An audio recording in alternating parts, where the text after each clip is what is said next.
Like तकरीम वाजिब एहतराम हुज़ूर पीर तरीक़त खलीफा हुज़ूर शेखुल इस्लाम हज़रत अल्लामा सैयद मोहम्मद मुजाहिद अली बापू क़ादरी अल जिलानी दामत बरकातुहुल आलिया, हुज़ूर पीर तरीक़त हज़रतुल अल्लामा सैयद मोहम्मद जावेद बापू क़ादरी दामत बरकातुहुल आलिया, बुलबुल बाग़ रिसालत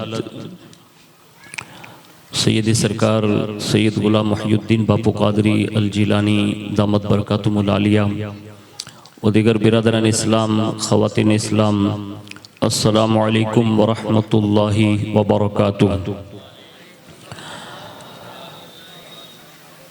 अल्हम्दुलिल्लाहि रब्बिल आलमीन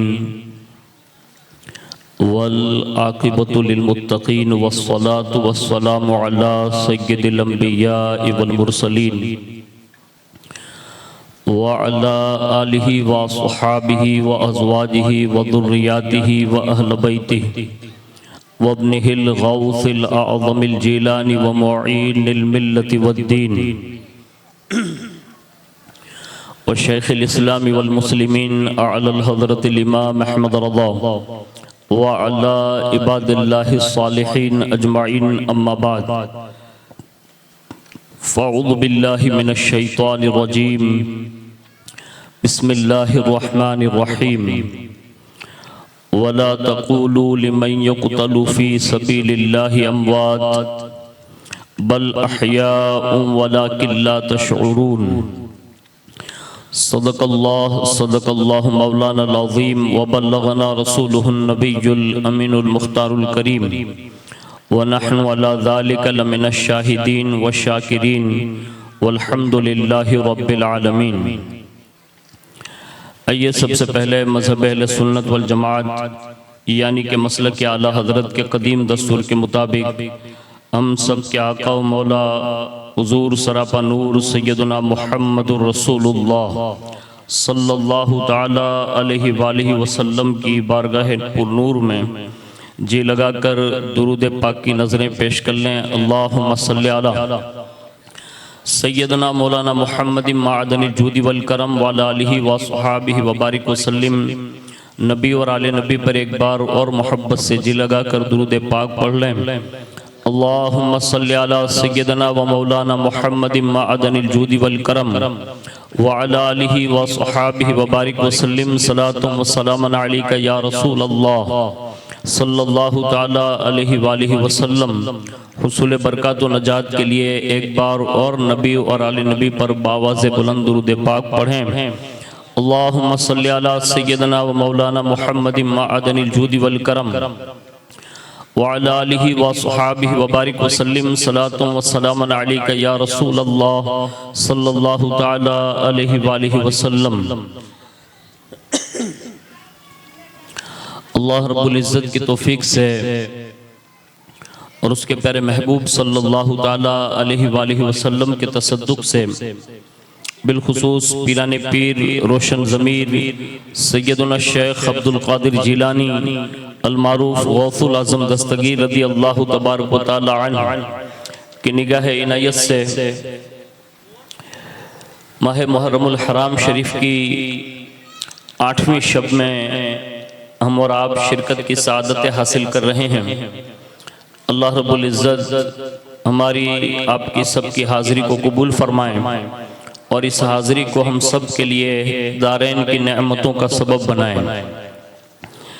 बारगाह इमामुल अइम्मा सैयदुश शुहदा इमाम अर्श मकाम सरकार इमाम हुसैन रज़ी अल्लाहु तबारक व तआला अन्हु की शहादत का तज़किरा करते हुए बारगाह हुसैनियत में खिराज पेश करते हुए उन्होंने यूँ कहा था कि कलमा तौहीद है तेरी शहादत हुसैन, कलमा तौहीद है तेरी शहादत हुसैन, तू न होता तो न रह जाती सदाकत हुसैन, तू न होता तो न रह जाती सदाकत हुसैन। और कहते हैं तेरी कुर्बानी ने जिंदा कर दिया इस्लाम को, तेरी कुर्बानी ने जिंदा कर दिया इस्लाम को, वो रहेगा ताअबद तेरी बदौलत ए हुसैन। और तालिबाने मंजिले अमनो सुकून के वास्ते, तालिबाने मंजिले अमनो सुकून के वास्ते तेरी कुर्बानी हुई शम्मे हिदायत ए हुसैन। और मिल्लत इस्लाम को मिलता है एक दरसे हयात, मिल्लत इस्लाम को मिलता है एक दरसे हयात। कैसे भूलेंगे हम तेरा यौम शहादत हुसैन। और एहतमाल है आने का फिर से यजीदियत का दौर, एहतमाल है आने का फिर से यजीदियत का दौर। इस जहाने नो को तेरी ज़रूरत है ए हुसैन, इस जहाने नो को तेरी ज़रूरत है ए हुसैन। और कहते हैं हाल मेरा कुछ भी हो मेरा अकीदा है यही, हाल मेरा कुछ भी हो मेरा अकीदा है यही। बख्शवाएगी हमें तेरी मोहब्बत हुसैन, बख्शवाएगी तेरी मोहब्बत हमें हुसैन। एक बार बड़ी मोहब्बत से दुरूद शरीफ पढ़ लें। अल्लाहुम्मा सल्ली अला सय्यदना मौलाना मुहम्मदिन माअदनिल जूदी वल करम व अला आलिहि व अस्हाबिहि व बारिक व सल्लिम। सलातु व सलामुन अलैका या रसूल अल्लाह सल्लल्लाहु तआला अलैहि व आलिहि वसल्लम। अल्लाह रब्बुल इज़्ज़त ने कुरान अज़ीम में और रसूलुल्लाह सल्लल्लाहु अलैहि वसल्लम ने अहादीस मुबारका में एक शहीद और शहादत की जो मंजिलें हैं उनको खुद आपने बयान फरमाया, अल्लाह ने बयान फरमाया।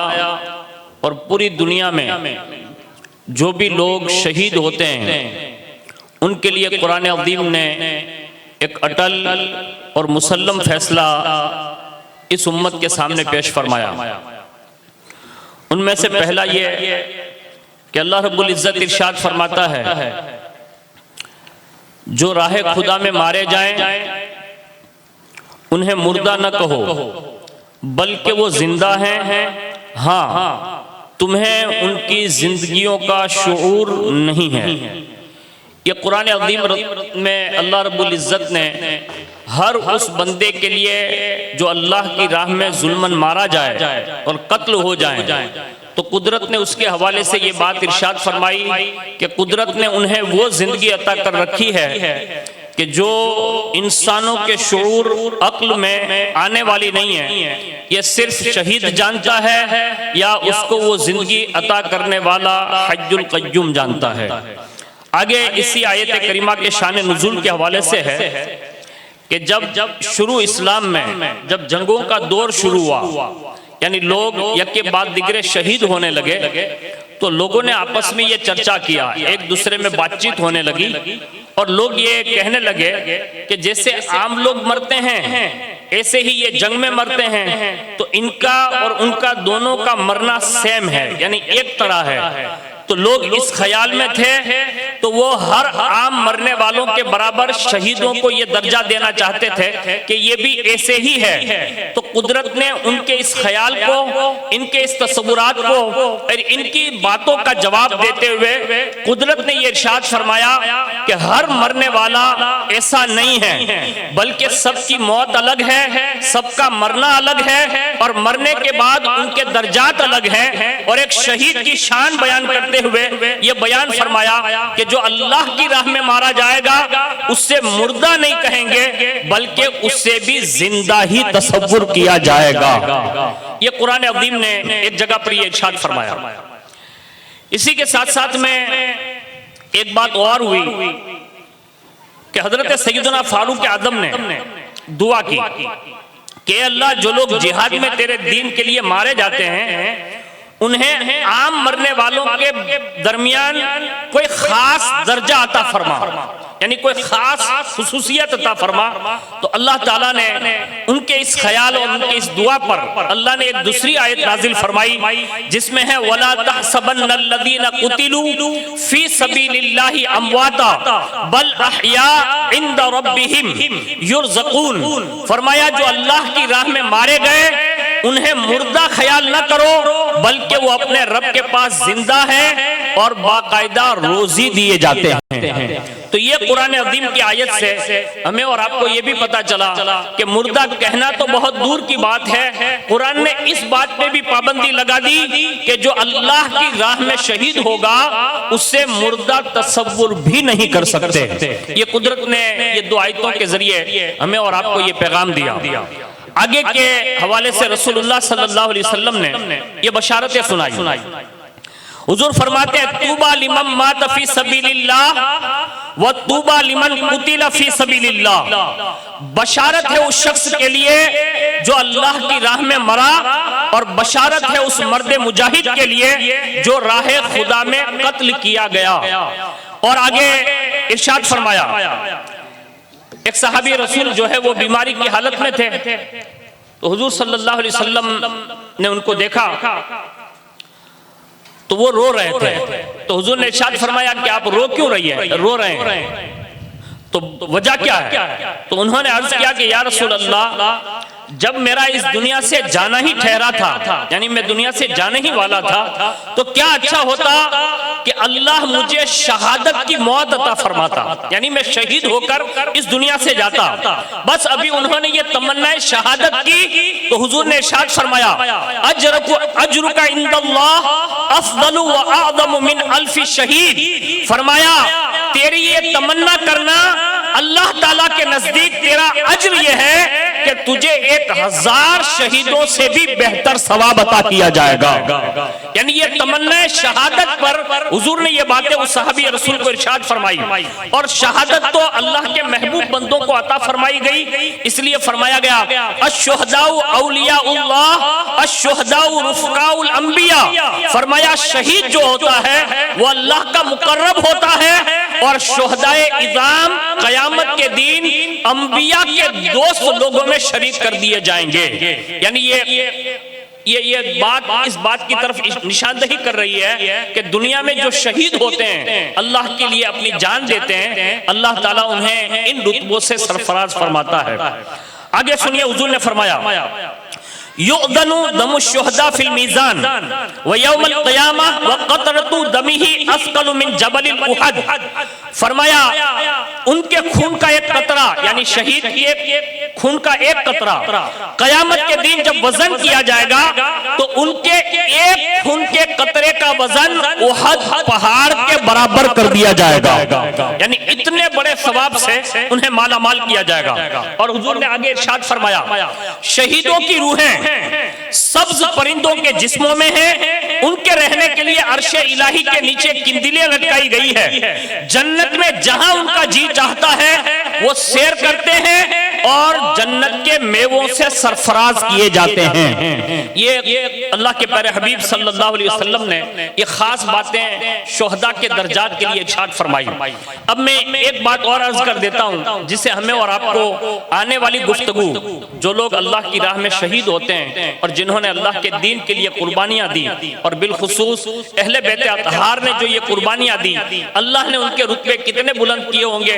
एक तो खानदान नबूवत से ताल्लुक है, एक अपना फजल है, और दूसरा फजल ये है कि खास करके उस जमाने के एतबार से सहाबियत के दर्जे पर फाइज है, कोई ताबईन के दर्जे पर फाइज है, ये भी अपने अलग अलग मकामात हैं। लेकिन उन दर्जों के बावजूद भी, उन अफजल या फजीलतों के बावजूद भी, इतने बड़े आला खानदान के बावजूद भी उन्होंने बाकायदा अल्लाह की राह में अपनी जानें पेश फरमाई है। अब उनके दर्जे कितना बुलंद होंगे ये रसूलुल्लाह सल्लल्लाहु अलैहि वसल्लम की ज़बानी सुनिए।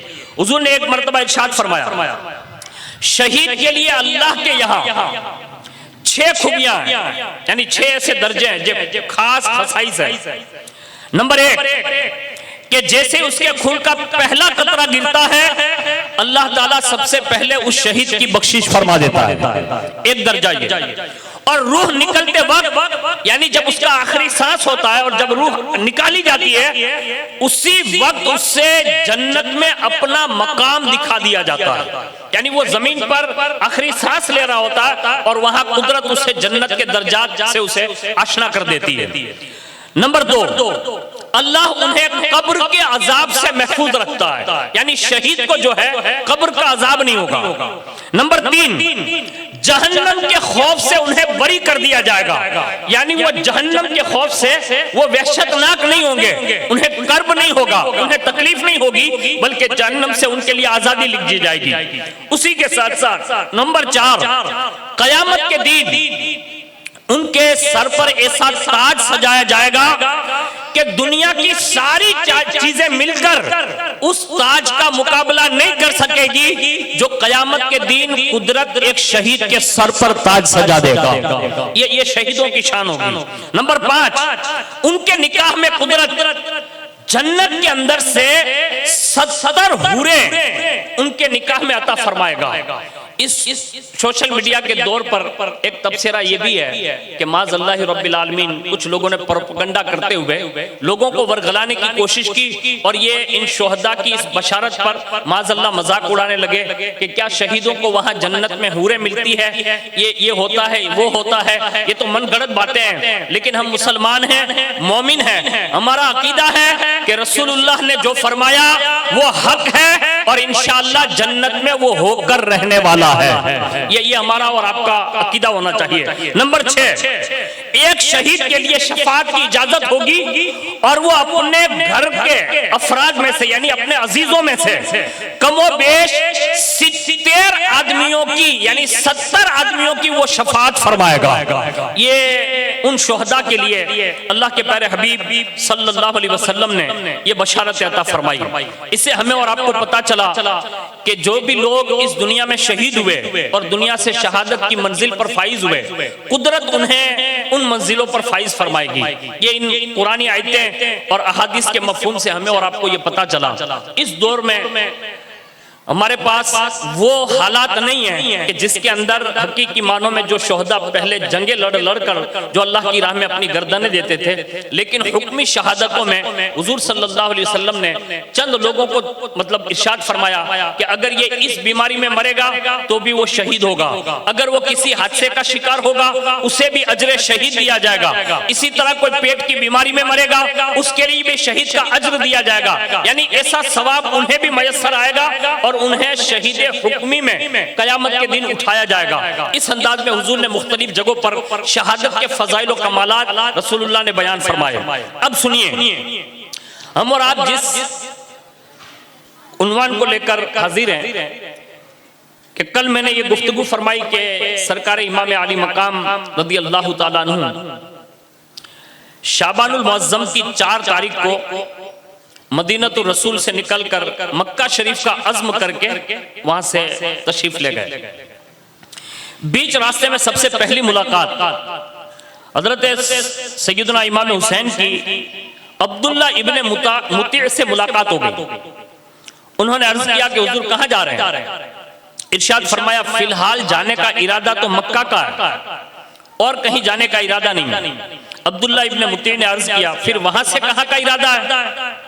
तो फरमाया जो अल्लाह की मर्जी होगी उस पर चलूंगा, यानी मशीयत इलाही के मुताबिक जो आगे इरादा करूंगा वो सिर्फ अल्लाह की मर्जी के मुताबिक करूंगा।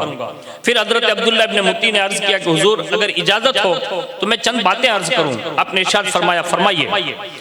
उन्होंने अर्ज किया कि हुजूर मक्का जरूर तशरीफ ले जाएं, यानी मक्का शरीफ जाएं, हरम में क़याम फरमाएं, लेकिन मक्का मुकर्रमा से कहीं जाने का इरादा न फरमाएं, खास करके कूफा न जाएं, चाहे कूफी कितना भी इसरार करे, चूंकि कूफियों से हरगिज वफा की उम्मीद नहीं है, गुमान है कि जब उनको आपके मक्का आने की खबर मिलेगी तो वो आपको कूफा बुलाने की जरूर कोशिश करेंगे।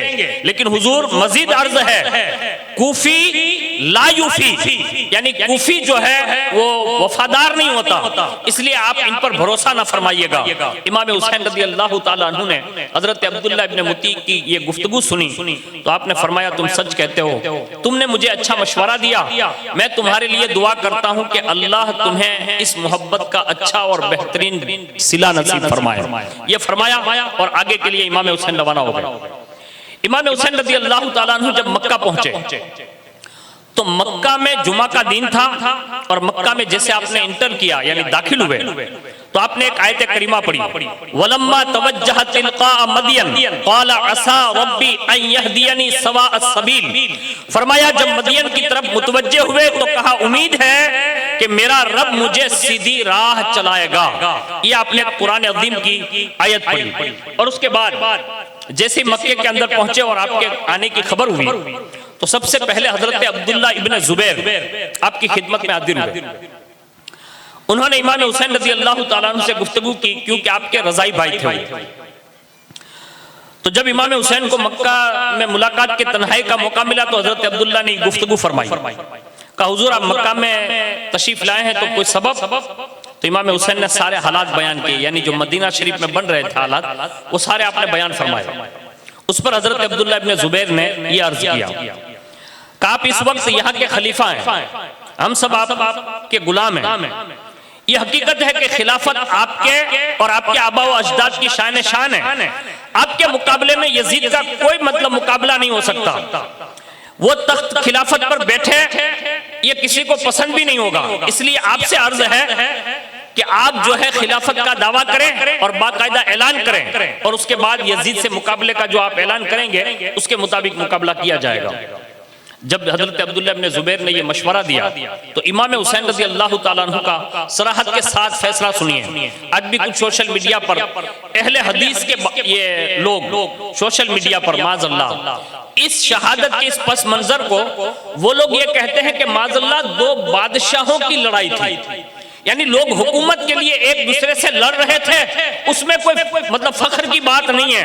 ये कुर्बानियां उनकी अपने मसाइल और अपनी जाती गर्ज के लिए थी। ऐसा ये अहले हदीस ये देवबंदी वगैरह लोग ऐसी बातें करते हैं। लेकिन मैं इमाम हुसैन रज़ी अल्लाह ताला अन्हु का डायरेक्ट फैसला आपके गोश गुजार करता हूँ। इमाम हुसैन मुस्कुराए उनकी बात पर और इरशाद फरमाया, व तुरबतु जद्दी सल्लल्लाहु अलैहि वसल्लम ला अकूना खलीफतन या अब्दुल्लाह वला उरीदु खिलाफतन वला उरीदु इल्ला अन अस्कुन बिमक्का फी दारी बिइशरती इला अन अमूद कमा कान जद्दी साकिनन बिहा व अरआ अहली व अशीरती व अस्बउ यौमन व जुउ सलासन व तनक़दी मुद्दती।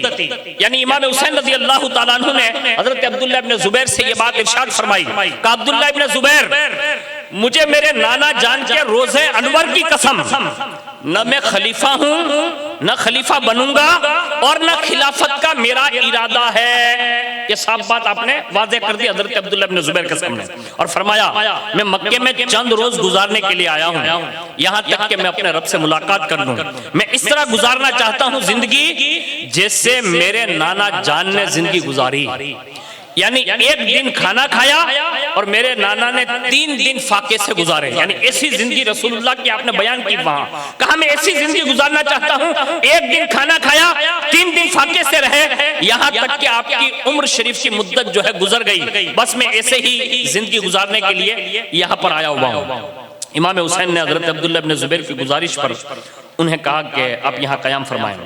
हर वक्त आपकी मर्जी का ख्याल रखते थे। मक्का शरीफ के लोग बराबर आपकी खिदमत में आते रहे, कुछ लोग तोहफे भी पेश करते रहे। अहले कुफा को जब हजरत अमीर माविया रज़ी अल्लाह ताला अन्हु के जमाने से ही लोग इमाम हुसैन रज़ी अल्लाह ताला अन्हु को दावतें दे रहे थे कि आप कुफा आ जाइए, आप कुफा आ जाइए, आप कुफा आ जाइए, यानी आपकी तशरीफ आवरी के लिए उन्होंने पहले भी यानी हजरत अमीर माविया के जमाने में भी उन्हें बुलाया गया था, लेकिन आप तशरीफ नहीं ले गए। तो जैसे ही ये मसला पेश आया कि हजरत अमीर माविया का विसाल हुआ और यजीद तख्त नशीन हुआ, तो उन लोगों ने अपने जज्बात का इजहार किया और कमोबेश सैकड़ों दरखास्तें यके बाद दिगरे बाकायदा इमाम हुसैन रज़ी अल्लाह ताला अन्हु की बारगाह में आती रही और खुतूत पर खुतूत आते रहे। मुहतात मुअर्रिखीन के मुताबिक कमोबेश 150 खत खुफियों के बाकायदा मक्का शरीफ पहुंचने के बाद इमाम हुसैन रज़ी अल्लाह ताला अन्हु के लिए पहुंच चुके थे। यानी आपकी मतलब तशरीफ आवरी हुई है मक्का शरीफ, अब वहां से कुफा आ जाइए, ये खुतूत जो है उनके ये सामने आए। लेकिन वहां साहबा जो अकाबिरीन साहबा और उनके साहिबजादगान जो खुद भी साहबा थे, उनमें से हजरत इब्ने अब्बास, हजरत इब्ने उमर, हजरत जाबिर, हजरत अबू सईद जैसे लोग थे, उन्होंने फरमाया कि हुजूर ये चाहे कितने भी खत लिख दें, लेकिन हम ये सब आपके सामने ये इकरार करते हैं कि कूफा वालों का एतबार हमें नहीं है, आप भी न फरमाएं। इमाम हुसैन रज़ी अल्लाह ताला अन्हु की मोहब्बत और शहादत, इमाम हुसैन की शोहरत, ये सब हजरात जानते थे और बेचैनी उनको ये पैदा कर रही थी कि कहीं ये कूफा का सफर इमाम हुसैन की शहादत का सबब न बन जाए। यानी ये सहाबा ने इसलिए ये सारे मशवरे दिए इमाम हुसैन रज़ी अल्लाह ताला अन्हु के सामने। जब ये सारे मसाइल खड़े हुए तो पहले सब लोगों ने आपस में मशवरा किया और मशवरा ये हुआ कि आप एक काम करें। कहा क्या? कहा जब इनके इतने खत आए हैं और उसमें एक खत जिसको इसमें लिखा गया है कि जब आखिरी खत आया और उसका मजमून ये था कि अगर आप तशरीफ नहीं लाए और खल्के खुदा यजीद के जुल्म और सितम का निशाना बनती रही तो फफी गदिन बैन यदिल्लाह सुब्हानी तआला खासमना का व नकुलु या रब्बना ज़लमनल हुसैन व रदिया फीहा बिज़ुल्म वल जूर फिल क़दा वल हुक्म व जमीउल खलाइक यक़ूलून रब्बना खल्लिस हक़ना मिनल हुसैन फमादा नकुलु व मा जवाबु। यानी ये आखिरी खत का मजमून जो है वो मुअर्रिखीन ने ये लिखा है कि कयामत के दिन हम अल्लाह की बारगाह में आपका दामन पकड़ेंगे और कहेंगे कि रब इमाम हुसैन ने हम पर जुल्म किया और यजीद के जुल्म पर वो राजी रहे। खल्के खुदा कहेगी कि ए रब्बे हुसैन तू इनसे हमारा हक दिला। उस वक्त इमाम हुसैन आपके पास अल्लाह की बारगाह में जवाब देने के लिए क्या होगा? ये सवाल या निशान उन लोगों ने ये जवाब ये खत भेजा था इमाम हुसैन रज़ी अल्लाह ताला अन्हु को। जब ये खत आया और इमाम हुसैन ने जब उसको पढ़ा तो रावी लिखते हैं कि इमाम हुसैन जैसे जैसे वो तहरीर पढ़ते गए एक खौफ तारी हुआ, रोंगटे खड़े हुए, आंखों में आंसू जारी हो गए और फौरी तौर पर साहबा की मीटिंग बुलाई और बाकायदा आपने ये फैसला किया कि अब मैं कूफा की तरफ सफर करने वाला हूँ। ये बात हुई तो साहबा ने आपस में मशवरा करके ये कहा हुजूर एक काम करें, ऐसा न करें बल्कि एक काम करें कि आप अपने कोई नुमाइंदे को, यानी आप जिन जिन लोगों को साथ में लाए हैं उसमें से किसी एक फर्द का इंतखाब करें और उन्हें मक्का शरीफ से कूफा की तरफ रवाना फरमाएं ताकि वो वहां के हालात मालूम करें और वहां से अगर वो आपको खत लिखे और आपको इत्तिला दे तो फिर आप तशरीफ ले जाएं। ये इमाम हुसैन रज़ी अल्लाह ताला अन्हु को सबने मशवरा दिया। बात तय हुई। इमाम मुस्लिम रज़ी अल्लाह ताला अन्हु के लिए ये बात मतलब मुत्तफिका तौर पर साबित हुई कि आपको भेजने का मतलब आपने प्लान बनाया, फैसला किया। रावी लिखते हैं 15 रमजान मुबारक सन हिजरी 60 हजरत सैयदना इमाम हुसैन ने कूफा से आने वाले 3 कासिदों यानी 3 खत लेकर आने वालों के यानी कैस बिन सदावी, अम्मारा बिन अब्दुल सलूल, अब्दुल रहमान बिन अब्दुल्ला इनके हमरा हजरत सैयदना इमाम मुस्लिम रज़ी अल्लाह ताला अन्हु को कूफा के लिए रवाना फरमाया। हजरत सैयदना इमाम मुस्लिम ने आखिरी सलाम पेश किया, इरशादात सुने और मक्का शरीफ से सबसे पहले आप इन तीनों को लेकर मदीना शरीफ गए, यानी डायरेक्ट कूफा नहीं गए बल्कि मदीना शरीफ तशरीफ ले गए। सबसे पहले रोज़े रसूल पर हाजिरी दी, रियाजुल जन्ना में नवाफिल अदा फरमाए और उसके बाद घर तशरीफ लाए और सारे हालात बताए। अपने कूफा जाने का तस्करा किया, आखिरी वसीयत फरमाई और अपने घर वालों से फरमाया कि तुम सब के सब मक्का चले जाओ, फिर जब इमाम हुसैन कूफा आएंगे तो तुम उनके साथ मिलकर जो है आप लोग भी कूफा आ जाना। ये हजरत सैयदना इमाम मुस्लिम ने मदीना शरीफ पहुंचकर अपने अहले खाना के हवाले से ये बात इरशाद फरमाई। इसी में ये बात लिखी है कि हजरत इमाम मुस्लिम के 2 साहिबजादे जो कमसिन थे, एक का नाम हजरत मोहम्मद और एक का नाम हजरत सैयदना इब्राहिम रज़ी अल्लाह ताला अन्हुमा, ये दोनों आपके साथ जाने के लिए तैयार हो गए। तो आपने उनको साथ लिया। हजरत इमाम मुस्लिम मदीना शरीफ से रवाना होकर 5 शव्वाल को कूफा पहुंच गए और आपने मुख्तार बिन उबैद सकफी के मकान पर आपने कयाम फरमाया। कुफा में आपकी तशरीफ आवरी की खबर सुनी, लोग ज़ौक़ दर ज़ौक़ आए और आपके हाथ पर बैत करने लगे। कमोबेश 12,000 से ज़ायद लोगों ने आपके हाथ पर इमाम हुसैन रज़ी अल्लाह तआला अन्हु के नाम पर बैत फरमाई। हजरत इमाम मुस्लिम ने अहले इराक और खास करके अहले कुफा की ये अकीदत देखी, तो उसी वक्त आपने ये महसूस किया कि जब एक नशिस्त में 12,000 लोग बैत कर रहे हैं तो इसका मतलब यह है कि कुफा के हालात ठीक हैं और इमाम हुसैन से वो सच्ची मोहब्बत करते हैं। आपने फौरन एक कागज मंगवाया और आपने इमाम हुसैन रज़ी अल्लाह तआला अन्हु के नाम इत्तला भेजी। वो इत्तला ये थी, सलाम कलाम के बाद कि जरूरत है कि आप जल्द तशरीफ ले आए ताकि बंदगाने खुदा यजीद के शर से महफूज रहें, हक की तायद हो सके, मुसलमान लोग इमाम बरहक की बैत से मुशर्रफ और फैजियाब हो सकें। ये खत इमाम मुस्लिम ने फिर इमाम हुसैन रज़ी अल्लाह तआला अन्हु की तरफ मक्का शरीफ की तरफ रवाना फरमा दिया। अहले कुफा का ये जोश जब इमाम मुस्लिम के साथ आपस में लोगों ने देखा तो उस जमाने में कुफा में हजरत नुअमान बिन बशीर जो सहाबी रसूल थे, वो वहां के गवर्नर थे। उन्होंने उनको कोई मतलब कहा कुछ भी नहीं, तो कुफा वालों ने उनको मुत्तले किया, कहा ये जो बैत ली जा रही है इमाम मुस्लिम के हाथ पर, ये इमाम हुसैन की, ये यजीद के खिलाफ है, तो आप कुछ कहते नहीं, आपका मतलब दिल भड़कता नहीं है। तो जैसे उन्होंने ये इत्तला दी तो आपने फरमाया कि मैं इस मामले में कुछ नहीं कहता, यानी आप खामोश रहे, उस मामले में आपने कोई तबसरा नहीं किया। इधर यानी कुफा में मुस्लिम बिन यजीद हजरमी, अम्मारा बिन वलीद बिन उकबा ने कुफा से खुफिया तौर पर यजीद को इत्तला दे दी कि हजरत मुस्लिम जो है वो कुफा में तशरीफ ला चुके हैं और अहले कुफा जोश व जोश कम से कम 12,000 से जायद लोग तो इमाम हुसैन के नाम पर उनके हाथ पर बैत कर चुके हैं और आपके जो नुमाइंदे हैं नुअमान बिन बशीर अभी तक उनके खिलाफ उन्होंने कोई कार्रवाई नहीं की है। अगर इनके खिलाफ कोई अमल ना तदबीर में आया तो हो सकता है कि ये पासा आपका पलटा जा सकता है, यानी यहाँ इमाम हुसैन रज़ी अल्लाह तआला अन्हु के मानने वाले कसरत से हो जाएंगे और आपके खिलाफ कोई वो साजिश कर सकते हैं। ऐसा इन लोगों ने खुफिया तौर पर यजीद के पास ये खत लिख दिया। जैसे ही यजीद को ये इत्तला मिली तो उसने फौरी तौर पर वहां से हजरत नुअमान बिन बशीर को माजूल कराने और उनकी जगह उबैदुल्लाह बिन जियाद को, जो उसकी तरफ से बसरा का गवर्नर था, कुफा का गवर्नर मुकर्रर किया। उबैदुल्लाह बिन जियाद बहुत ही मक्कार, चालबाज और जालिम शख्स था। इब्ने जियाद ने बसरा से रवाना होते ही एक हिकमत अमली से काम लिया जो उसके मतलब ख्यालात के और तस्वुरात के मुताबिक थी।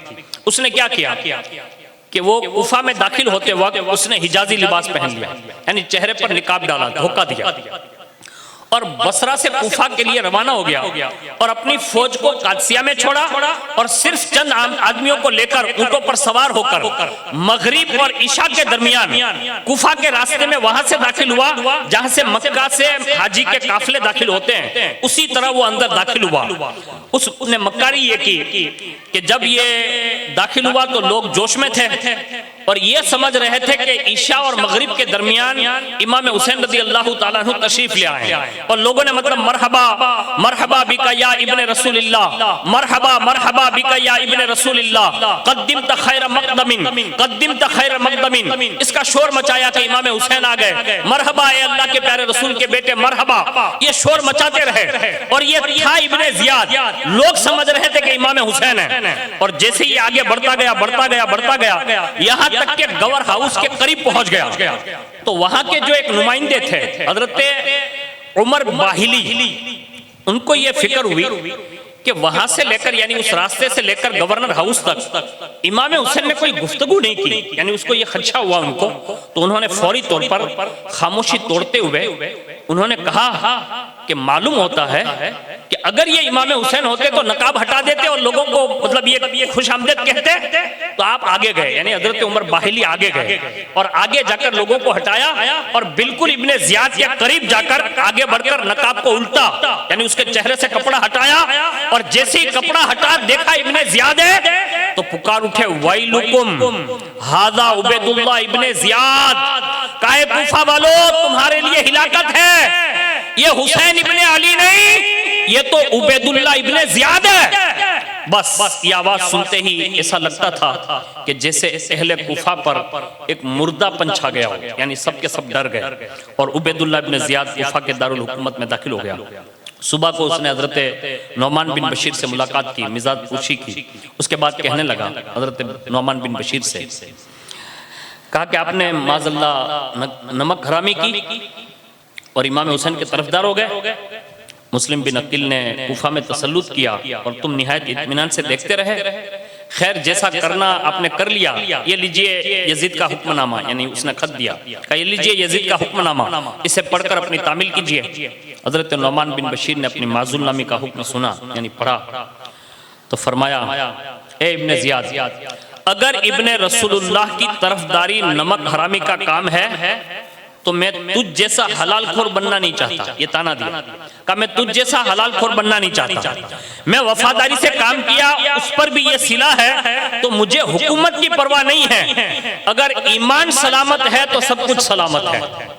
यानी ये नौमान बिन बशीर ये बता रहे थे कि रसूलुल्लाह के बेटे से दुश्मनी करना ये ईमान हाथ से निकाल जाने के मुतरादिफ था। इसलिए कहा मुझे ये हुकूमत की परवाह नहीं है, मेरा ईमान सलामत है तो मेरा सब कुछ सलामत है। ये उन्होंने इस बात की निशानदेही की। नौमान बिन बशीर ये कहकर उठकर जाने लगे तो इब्ने जियाद ने अपने आप के पास उन्हें बतौर नजरबंदी के रोक लिया ताकि कोई फितना आगे न बढ़े, इस नियत से।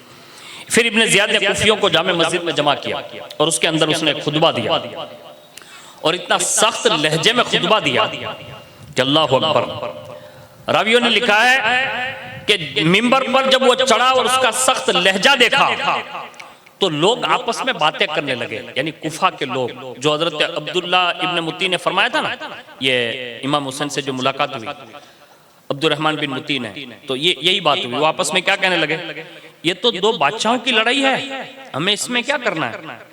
हम तो किसी मामले में दखल अंदाजी न करेंगे, न तो हम इमाम मुस्लिम का साथ देंगे, न इब्ने जियाद का साथ देंगे, न यजीद की मुखालिफत करेंगे। यानी ये आपस में मतलब दही के आरे दही, दूध के आरे दूध, छाछ के आरे छाछ, ऐसा बनने की उन्होंने कोशिश की।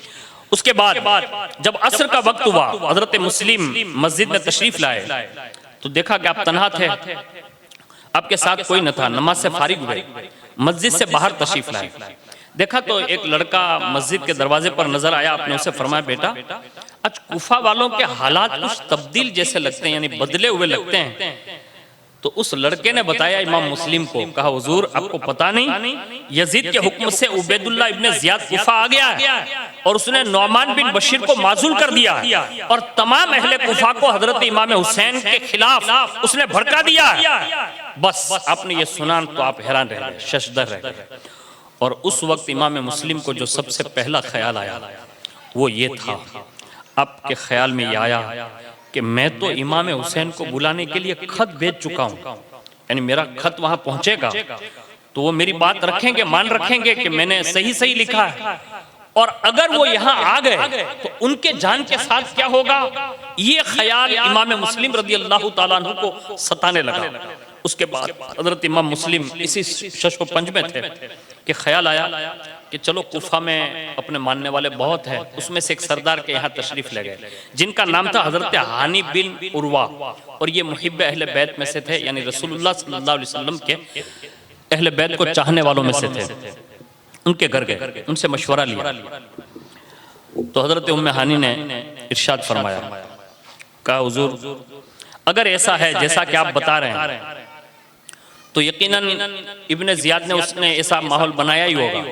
अब मेरा मशवरा यह है कि मैं उससे मिलने अभी तक गया नहीं।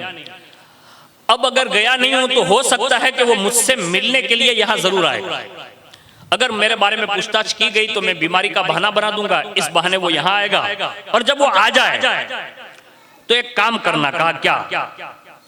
कहा जब वो यहाँ आ जाए तो कम से कम इतना करना कि जैसे वो मेरी खबर पुरसी कर रहा हो और वो बैठा हो तो मैं ऐसे अमामा शरीफ अपना सर से उतारूंगा, ये इशारा होगा। आप पीछे से उस पर हमला कर दीजिएगा ताकि उसका काम यहीं तमाम हो जाए, ताकि ये कुफा के हालात दुरुस्त हो जाए। आपने फरमाया ठीक है। जैसे वो इत्तला मिली हजरत हानी बिन उर्वा के ताल्लुक से इब्ने जियाद को, तो वो बीमार कुर्सी के लिए आया और आपके सामने बैठ गया। और जैसे वो बैठा तो उसने बातें शुरू कर दी, अपनी जो भड़ास थी उसने निकालना शुरू की। तो आपने फरमाया, इब्ने ज़ियाद ने कहा कि माज़अल्लाह इमाम हुसैन के ताल्लुक से या इमाम मुस्लिम के ताल्लुक से उसने नाज़िबा कलमात कहे। जैसे ये कहा ना तो फरमाया, इब्ने ज़ियाद कहता है अगरचे वो इब्ने रसूल हैं मगर हाकिम से मुखालिफत करने वाला वाजिबुल कत्ल है। जब उसने ये जुमला कहा ना तो हजरत हानी खामोश हो गए और आपको पता चल गया कि अब इस बंदे के दिल से ईमान निकल चुका है। इसलिए कि ये मोमिन कभी ये गुफ्तगू नहीं करता कि माज़अल्लाह वो रसूलुल्लाह के बेटे को कत्ल करने की बात करे। ये जब सुना ना तो आप समझ गए कि अब इसका ईमान रुखसत हो चुका है। इसलिए मेरी एक अर्ज है, अल्लाह करे अगर आपको समझ में आ जाए, दुनिया में कोई भी आपके मुकाबले में आए, आप लड़ भी सकते हैं, ताकत भी रख सकते हैं, सब कुछ भी कर सकते हैं। लड़ सकते तो लड़ना, वरना आपस में सुलह कर लेना। लेकिन अगर कहीं रसूलुल्लाह का बेटा आपके सामने आए, वो कहीं के भी सादात हो, उनके सामने से हाथ जोड़कर माज़िरत मांग लेना, अगरचे आप हक पर भी क्यों ना हो, उसके बावजूद भी सैयद के सामने अपनी जबान दराजी न करना और उनकी गुस्ताखी न करना। इसलिए कि कायनात में क़यामत तक जितने सादात आएंगे उनका डायरेक्ट खून यानी जुज़ ये डायरेक्ट रसूलुल्लाह से मिला हुआ है। यानी ये रसूलुल्लाह के सगे बेटों की तरह आज भी उनका ख्याल किया जाता है। इसलिए कभी भी ये काम अपनी जिंदगी में न करना।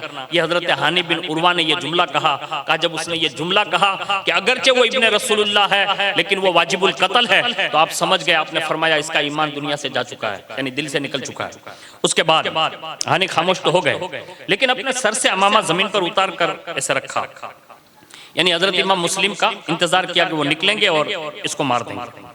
लेकिन इमाम मुस्लिम नहीं आए, बाहर नहीं निकले। दोबारा उसने ये काम किया, यानी हजरत हानी ने फिर सर पर रखा, लेकिन इमाम मुस्लिम ना आए। हजरत हानी बेकरार हो गए, यानी इमाम मुस्लिम आते क्यों नहीं जल्दी से और इसको कत्ल क्यों नहीं कर देते। उसने 2 शेर पढ़े और जैसे ये 2 शेर पढ़े तो इब्ने ज़ियाद को शक हुआ। उसने पूछा क्या हाल है, तो हजरत हानी ने तो कुछ जवाब नहीं दिया। अलबत्ता आपके तैमारदारों में से किसी ने बात टालते हुए कहा कि हर रोज दोपहर के बाद इनकी यही हालत होती है, ऐसे ही अशार गुनगुनाने लगते हैं। इब्ने ज़ियाद अफसोस करता हुआ उठा और अपने गवर्नर हाउस की तरफ वो निकल लिया।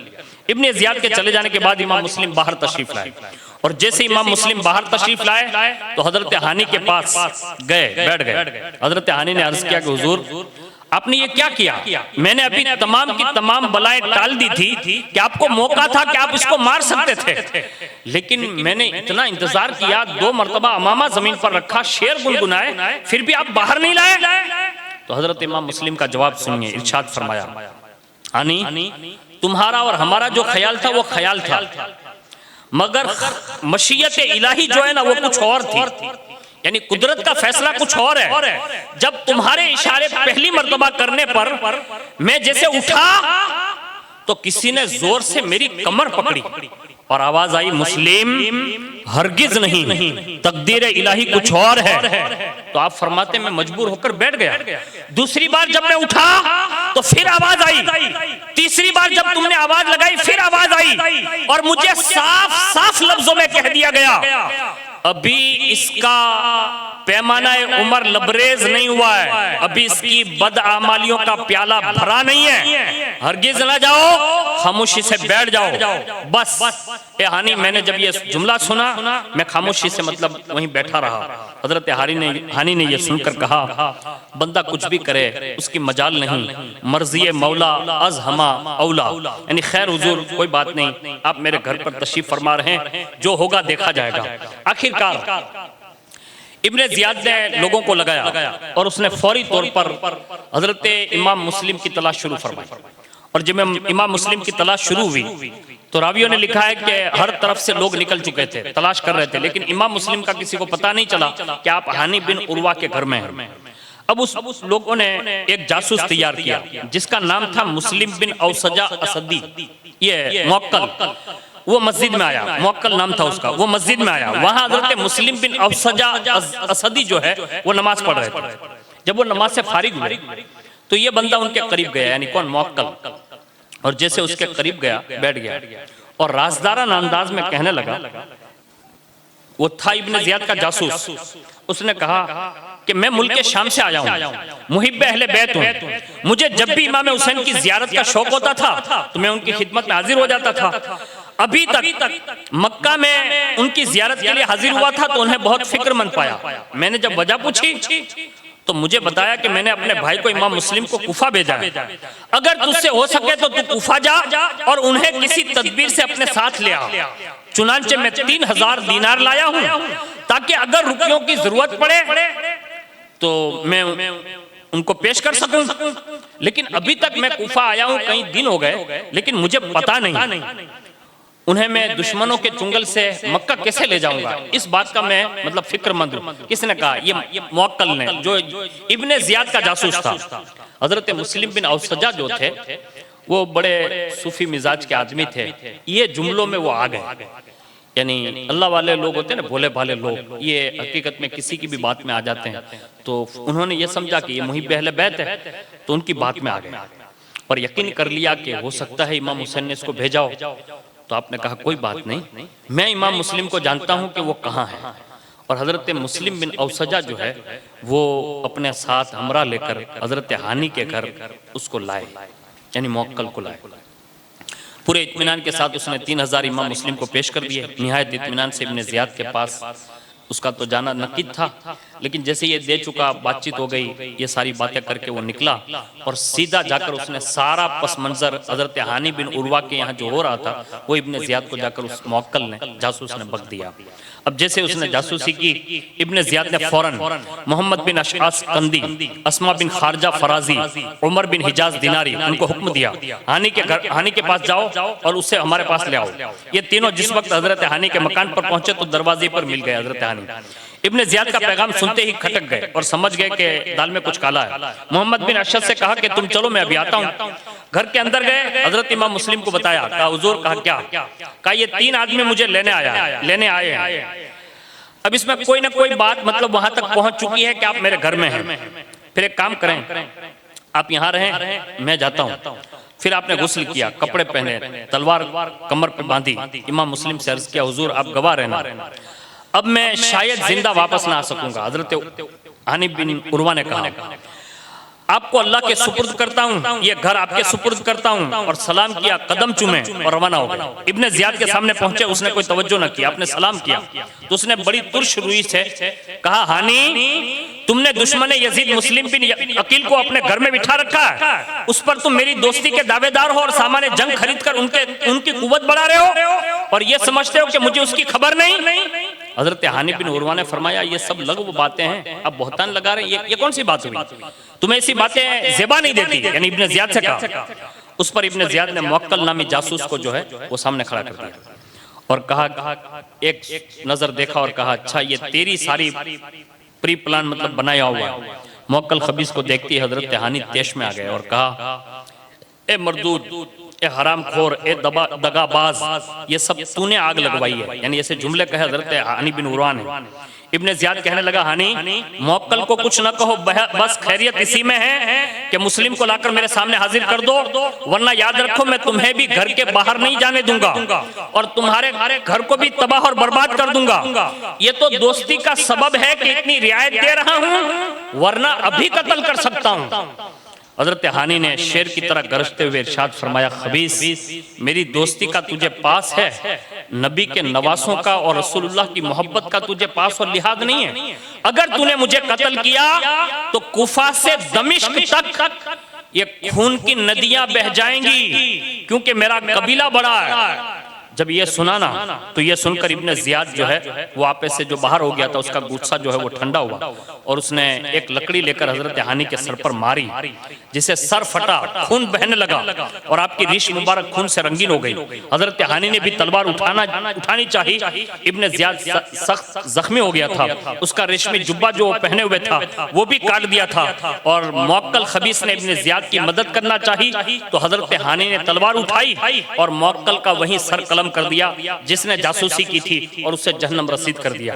उसके बाद हजरत हानी के हवाले से मशहूर है कि हजरत हानी की ये शहादत, ये शुजात देखकर इब्ने जियाद ने अपने दरबारियों को बुरा भला कहा और कहा शुरू किया और कहने लगा कि ऐसे नामर्द हो गए हो कि एक शख्स का मुकाबला नहीं कर सकते, बुत की तरह खड़े हो, तमाशा देख रहे हो, खुदा तुम्हें गारत करे। मदद का फिर कौन सा वक्त होगा। इब्ने ज़ियाद का इतना कहना ही था कि उसके दरबारी हजरत हानी पर टूट पड़े और हजरत हानी को भी जख्मी कर दिया और बाकायदा आपने भी तलवार चलाई। इब्ने ज़ियाद के 22 आदमियों को आपने जहन्नम रसीद किया। इब्ने ज़ियाद ने जब ये नाजुक हालत देखी, दारुल इमारत के दरवाजे पर कुफा पर चढ़कर चिल्लाना शुरू किया। जो बाहर उसकी फौज थी वो मदद के लिए दौड़ पड़ी। हजरत हानी बिन उर्वा को नरगा में ले लिया और हजरत हानी ने कुछ देर तो मुकाबला किया, आखिर शदीद जख्मी हुए, यहाँ तक कि आप गिरफ्तार हो गए और फौरी तौर पर इब्ने ज़ियाद के सामने जो है आपको पेश कर दिया गया। इब्ने ज़ियाद ने हजरत हानी से कहा, हानी अब वक्त है, इमाम मुस्लिम को हमारे हवाले कर दे। आपने जवाब दिया, ओ मरदूद अजली, खुदा और रसूल के दुश्मन, मुझसे ये उम्मीद न रख मैं जिगर गोशे रसूल को तू जैसे नापाक कुत्ते के हवाले कर दूं। ये सुनकर इब्ने ज़ियाद ने हुक्म दिया कि पीछे से एक खबीस ने जोरदार तलवार का वार किया और हजरत हानी रज़ी अल्लाह ताला अन्हु को उसी वक्त शहीद कर दिया गया। इन्ना लिल्लाहि व इन्ना इलैहि राजिऊन। ये एक रिवायत है जो बावक्त शहादत हजरत हानी के हवाले से ये बात एक रावी ने लिखी है। और बाज लोगों ने यह लिखा है कि उस वक्त शहीद तो न किया लेकिन गिरफ्तार कर लिया, आपको कैद में रखा गया। और जिस दिन इमाम मुस्लिम को शहीद किया गया उसी दिन हजरत हानी रज़ी अल्लाह ताला अन्हु को भी सूली पर चढ़ाकर आपको भी शहादत के दर्जे पर पहुंचाया गया। ये दो रिवायतें इस किताब में लिखी है। एक रिवायत में यह है कि जैसे हजरत हानी की शहादत मशहूर हुई यानी खबर फैली तो हजरत इमाम मुस्लिम हजरत हानी के मकान से बाहर आए, अपने मुतवस्सिलीन मुअतकिदीन सबको बुलाया, जमा किया, लोग जमा होना शुरू हो गए। यहाँ तक के कसरे शाही का मुहासिरा कर लिया गया और साथ ही साथ अम्र बिन हिजाज दिनारी जो इब्ने ज़ियाद की तरफ से हजरत हानी को बुलाने गए थे, तकरीबन 4000 सवार और प्यादा को लेकर आ गए। इब्ने ज़ियाद के महल का मुहासिरा कर लिया गया। सूरत हाल ये थी कि अगर इमाम मुस्लिम हमला करने की इजाजत दे देते, हुक्म दे देते, तो उसी वक्त ये किस्सा वही तमाम हो जाता और इब्ने ज़ियाद उसके हमराही इमाम मुस्लिम के हाथ गिरफ्तार हो जाते। यही लश्कर सैलाब की तरह उमड़ता और शामियों तक पहुंचकर उनके तख्तो ताज को और यजीद को खाक में मिलाने के लिए काफी होता। नक्शा तो यही था और जमावट भी यही थी और कार बदस्ते कार कुरान कुदरत बंदों का सोचा हुआ क्या हो सकता था। हजरत सैयदना इमाम मुस्लिम ने जब किला का मुहासिरा कर लिया, बावजूद उसके के कुफियों की बदअहदी और इब्ने ज़ियाद की फरेबकारी और यजीद की अदावत पूरे तौर पर साबित हो चुकी थी, फिर भी आपने अपने लश्कर को हुक्म नहीं दिया बल्कि एक इंसाफ पसंद बनकर एक इंसाफ पसंद बादशाह के नाइब की हैसियत से आपने इंतजार फरमाया और फरमाया पहले गुफ्तगू के जरिए इत्माम हुज्जत कर लिया जाए, सुलह की सूरत पैदा हो जाए, मुसलमानों में खून रेजी न हो। अपने आप पाक इरादों का इंतजार करने लगे और एहतियात का दामन जो है इमाम मुस्लिम ने हाथ से नहीं छोड़ा। दुश्मन इब्ने ज़ियाद ने इस मौके से फायदा उठाया। कुफा के वो सारे लोग जो उसने इब्ने ज़ियाद ने पहले आते ही बड़े बड़े सरदारों को अंदर कर लिया था, उनसे कहा अगर आप लोगों ने मेरा साथ नहीं दिया और आपने बाहर जाकर बाहर की पब्लिक को समझाया नहीं तो मैं तुम्हें कैद खानों में कत्ल कर दूंगा और उसके बाद तुम्हारे घर वालों का भी यही हश्र होगा। इसलिए काम करो कि आप बाहर जाओ और लोगों को बताओ और इमाम मुस्लिम को बताओ कि हानी शहीद नहीं हुए और उनका ये हाल है, बस वो जख्मी हुए हैं। इस तरह की बातें करो। जैसी ये बातें हुई तो रावियों ने लिखा है कि बाकायदा वो रोसा यानी बड़े बड़े मालदार कैद खाने की छत पर, मतलब ये गवर्नर हाउस की छत पर आए और उन्होंने ये सारी बातें जो है वो लोगों को बताई। कहा जो बात मशहूर हुई कि इमाम ये हजरत उर्वा बिन हानी ये शहीद हो गए, ऐसा नहीं है। हानी बिन उर्वा जो है वो अभी सलामत है और वो जख्मी हुए हैं। आप लोग अपने अपने घर जाएं और यहाँ से तशरीफ ले जाएं। जैसे ये कहा ना तो सारा मजमा छटने लगा। यहाँ तक कि इमाम मुस्लिम फरमाते हैं कि जब मैं जामे मस्जिद पहुंचा तो मगरिब की नमाज शुरू की तो मेरे पीछे नमाज पढ़ने वाले 500 आदमी निकले और उसके बाद जैसे नमाज से सलाम फेरा तो एक भी बंदा मेरे साथ नहीं था। इमाम मुस्लिम फरमाते हैं कि इस गुर्बत में, इस मुसाफिरत में तन्हा में रह गया। यहाँ तक कि जो लोग मेरे लिए पहले अपने मेहमान बनाने के लिए तरस रहे थे, आज वो सारे लोगों के दरवाजे बंद नजर आए। यहाँ तक कि इमाम मुस्लिम फरमाते हैं कि उसी हालत में मुझे प्यास लगी। मैं रात की तन्हाई में मतलब जा रहा था और प्यास महसूस हुई। मैंने सामने एक घर देखा कि जिसके ऊपर चिराग जल रहा था। करीब गया, नाम पूछा उस औरत ने बताया कि मेरा नाम तौआ है, मैं अपने बेटे का इंतजार कर रही हूँ। तो आपने पानी तलब फरमाया, उन्होंने पानी पेश किया। जैसे इमाम मुस्लिम ने पानी पिया, पानी पीने के बाद थोड़ी देर बैठे रहे तो तौआ ने कहा कि आप अपने मकान पर जहां तशरीफ फरमाए वहां तशरीफ ले जाएं। तो आपने फरमाया तौआ मेरा कोई मकान नहीं है और तू मुझे नहीं जानती। कहा आप कौन है? तो फरमाया मैं इमाम मुस्लिम हूँ। जैसे हजरत तौआ ने ये सुना ना कि आप इमाम मुस्लिम हैं, तो कहा कि हुजूर मेरी खुशकिस्मती है, आप ये कह रहे हैं कि मेरा यहाँ कोई मकान नहीं है, ये मकान जो है ना वो मेरा है, ये आप ही के लिए है, आप अंदर तशरीफ ले आए, मैं आपकी मेजबानी करूंगी। उसने अंदर लिया आपको और आपकी मेहमान नवाजी की। रात का जब वक्त हुआ तो उसका लड़का आया जिसका नाम था बिलाल। मोहम्मद बिन अशअस का ये चेला था। तौआ ने अपने बेटे पर एतमाद करते हुए बताया कि बेटे आज हमारी खुशकिस्मती कि हमारे घर पे रसूलुल्लाह के साहिबजादे यानी खानदान के एक फर्द हजरत इमाम मुस्लिम आए हुए हैं। और ये था बड़ा चालाक, ये तौआ का बेटा चालबाज। कहने लगा ओ इमाम मुस्लिम? कहा हाँ। कहा बहुत अच्छी बात है। उसके बाद उसने भी थोड़ी देर रात में हमदर्दी की बातें की और चुपके से इमाम मुस्लिम को बिन बताए वो इब्ने जियाद यानी मोहम्मद बिन अशअस के पास पहुंच गया और उसने जाकर सारा भांडा फोड़ दिया कि इमाम मुस्लिम को जो आप तलाश कर रहे हैं वो मेरे घर में छुपे हुए हैं। अल्लाह अकबर। जैसे ही वो रात इमाम मुस्लिम की हजरत तौआ के यहाँ गुजरी, उसके हवाले से लिखा है कि हजरत इमाम मुस्लिम फरमाते हैं कि उस रात को जब मैं सोया तो मैंने देखा राइतु रसूलुल्लाह सल्लल्लाहु अलैहि वसल्लम वहुव यक़ूल अलूहन अल अजला वमा अज़न्नु इल्ला इन्नहु आखिरु अय्यामी मिनद दुनिया। यानी मैंने अल्लाह के प्यारे हबीब सल्लल्लाहु अलैहि वसल्लम का दीदार किया। हुजूर ने फरमाया कि इमाम मुस्लिम जल्दी करो। तो मैंने जान लिया कि ये दुनिया का मेरा आखिरी दिन है। यानी ये ख्वाब देखने के बाद इमाम मुस्लिम ने ये फैसला कर लिया। हजरत इमाम मुस्लिम नमाज फजर पढ़ के अभी मुसल्ले पे बैठे हुए थे कि घोड़ों के टापों की आवाज आने लगी। हजरत तौआ से पूछा ये क्या है? हजरत तौआ ने कहा कि हुजूर मालूम नहीं, लेकिन ऐसा लग रहा है कि मेरा मकान घेरा जा रहा है, यानी मुहासिरा किया जा रहा है। ये सुनकर इमाम मुस्लिम उठे, बदन पर फौरी तौर पर जंगी हथियार सजाए, मुकाबले के लिए फौरी तौर पर तैयार हो गए। हजरत तौआ ने पूछा कि हुजूर आप क्या करना चाहते हैं? कहा मुकाबले का इरादा है। आपने फरमाया उसके सिवा कोई चारा नहीं। हजरत तौआ बेकरार होकर रोने लगी और इसरार करने लगी कि आप बाहर न जाएं। तो हजरत इमाम मुस्लिम ने हमदर्दी का इजहार फरमाते हुए फरमाया तौआ अगर मैं तेरे घर से बाहर नहीं निकला तो कहीं ये जालिम लोग तेरे घर को आग न लगा दें, इसलिए मुझे बाहर जाना होगा। ये कहा और फरमाया कद अद्दैती मा अलैकी मिनल बिर्रि वल इहसान खस्सिस्ती नसीबका मिन शफाअती रसूलिल्लाह सल्लल्लाहु अलैहि वसल्लम सय्यदुल इंस वल जान। ए तौआ सुन, तुमने मेरे साथ नेकी की है, एहसान किया है।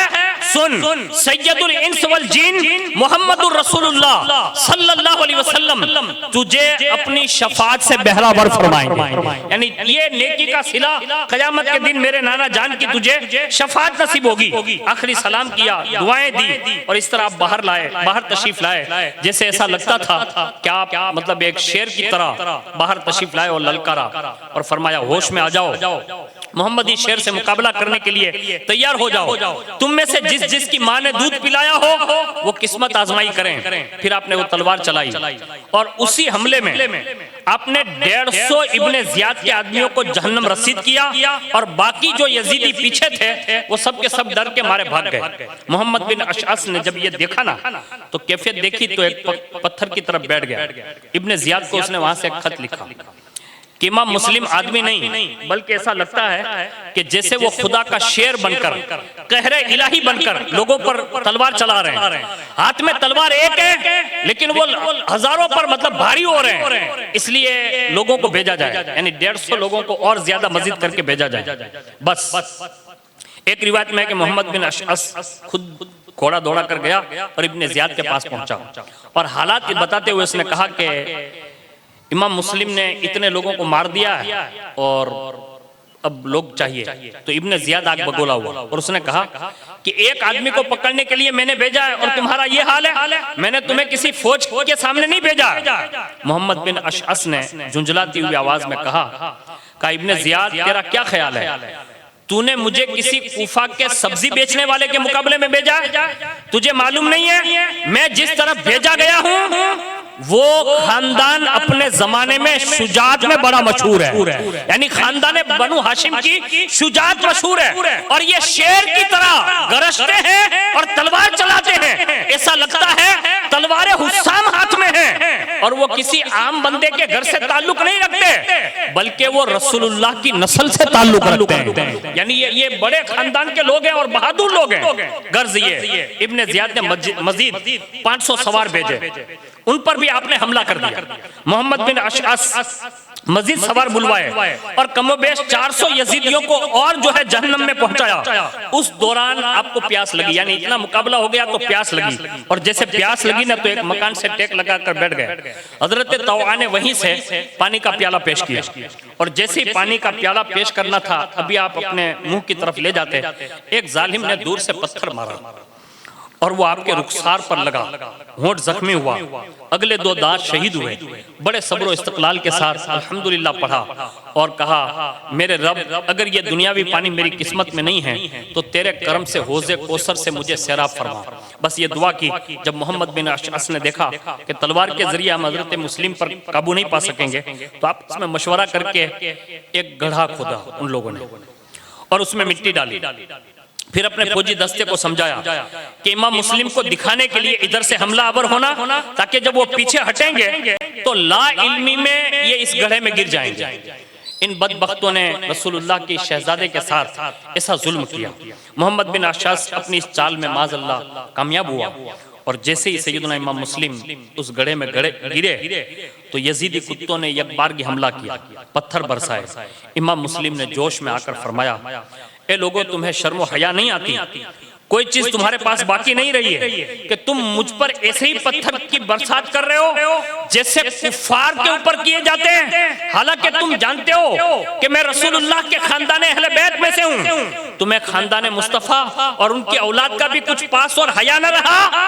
गर्ज ये कि ये कुफी लोग इसमें ये लोग कामयाब रहे और हजरत इमाम मुस्लिम रज़ी अल्लाह ताला अन्हु को उन लोगों ने जो है पकड़ लिया, यानी बंदी बनाया, और उसके बाद इब्ने जियाद के सामने आपको पहुंचाया गया।